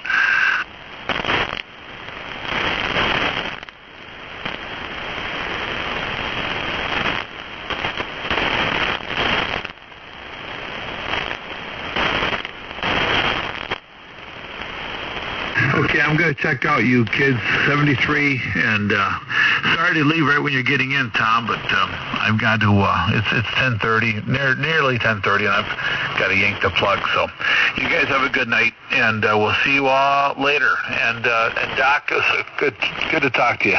Stop in more often. We'd like you to be part of the group, for sure. Anyway, 73 all, KB2ZVP. I set an alarm clock. I'll be here. And thanks again, man. I really enjoyed everything. And I got to go, too, because I got to be up at 4 o'clock in the morning to be on a rooster net. Hey, Randy, good night. Always a pleasure, and I'll talk to you tomorrow night. I'll let you know what all happened. 73s, y'all rest easy now. KC3, KXP. Good night, buddy. 73, and best of luck. Lightlink.com should be good on QRZ, just in case you want. Yeah, Doc. So, one quick question. Do you have? So, if I go on QRZ, how do I do that? Go on quick. You don't have an email. Do you have email, right? Yeah, it's not on QRZ. It's DocDoo, DocDoo at Lightlink, and that's LIGHTLINK.com. Well, send me an email, so I don't have to. I've got so many things open on my. I got drag racing open up on my computer. I've got to get this all closed up.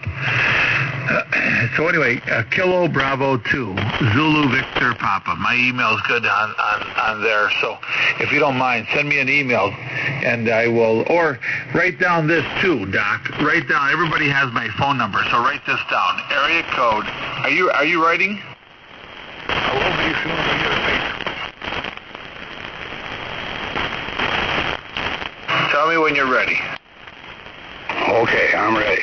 Okay, area code 845. Okay, 845 418-0243. 0243. That's my cell number. So anytime you need to get a hold of me, you can call me or text me anytime. Doesn't matter when. That was 0243? Roger. Yep, 845-418-0243. All righty. I'll send you a text and you'll have my number. All right, pal. Best 73, everybody. We'll see you later. KB2ZVP. I'm going to pull the plug. Turn off your antenna, too. The big storm's coming. We're going to do that, too. Unhook any antenna for sure. Good night, kids. Best 73. It's been fun. KB2ZVP, now clear. Where are those hailstones at? To be A2GID, you want to pull the plug and disconnect the antenna. It's supposed to be out in western New York. Coming this way at 60 miles an hour.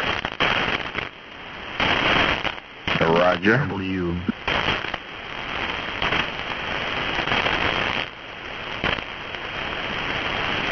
What was that? This is WA2JID. This is WB3DYE in northeastern Pennsylvania, where there's a tornado watch. Yeah, there was just I was just watching TV. It was probably 20 minutes ago, out around western New York. There's a big storm coming this way, so everybody better get prepared. I didn't hear anything about a tornado watch though. WA2JID, Binghamton, New York. Hello, New York. Are you hearing N1QWN?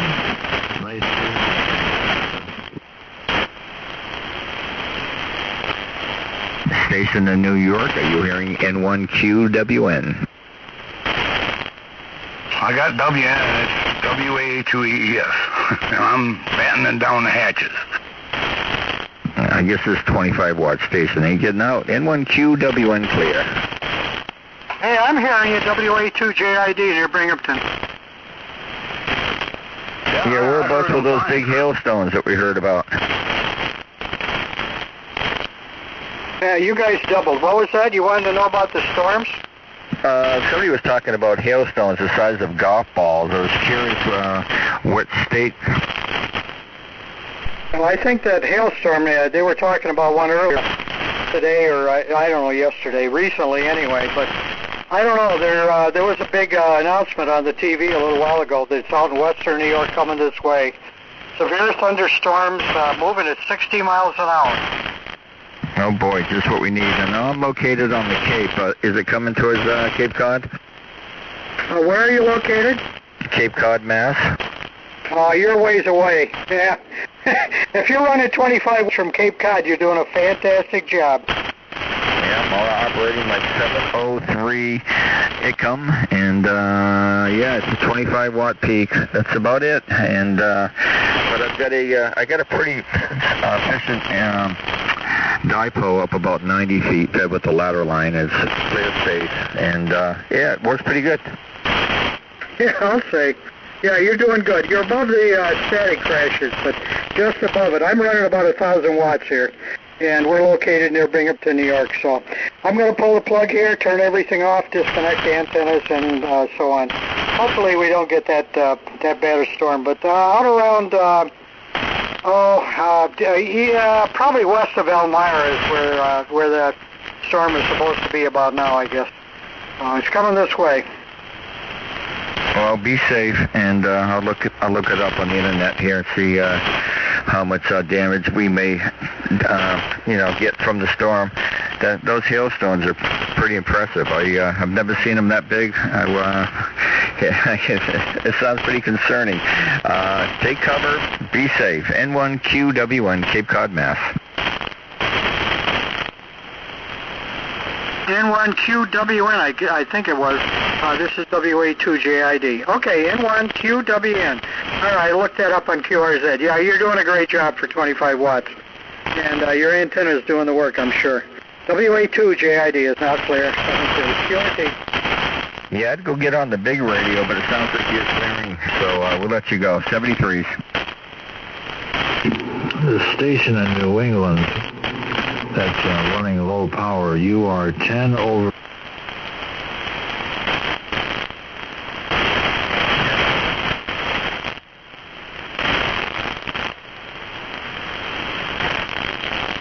Oh, I think he dropped out.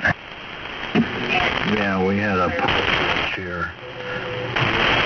Over S9 in northeastern Pennsylvania. Yeah, it's a beautiful thing.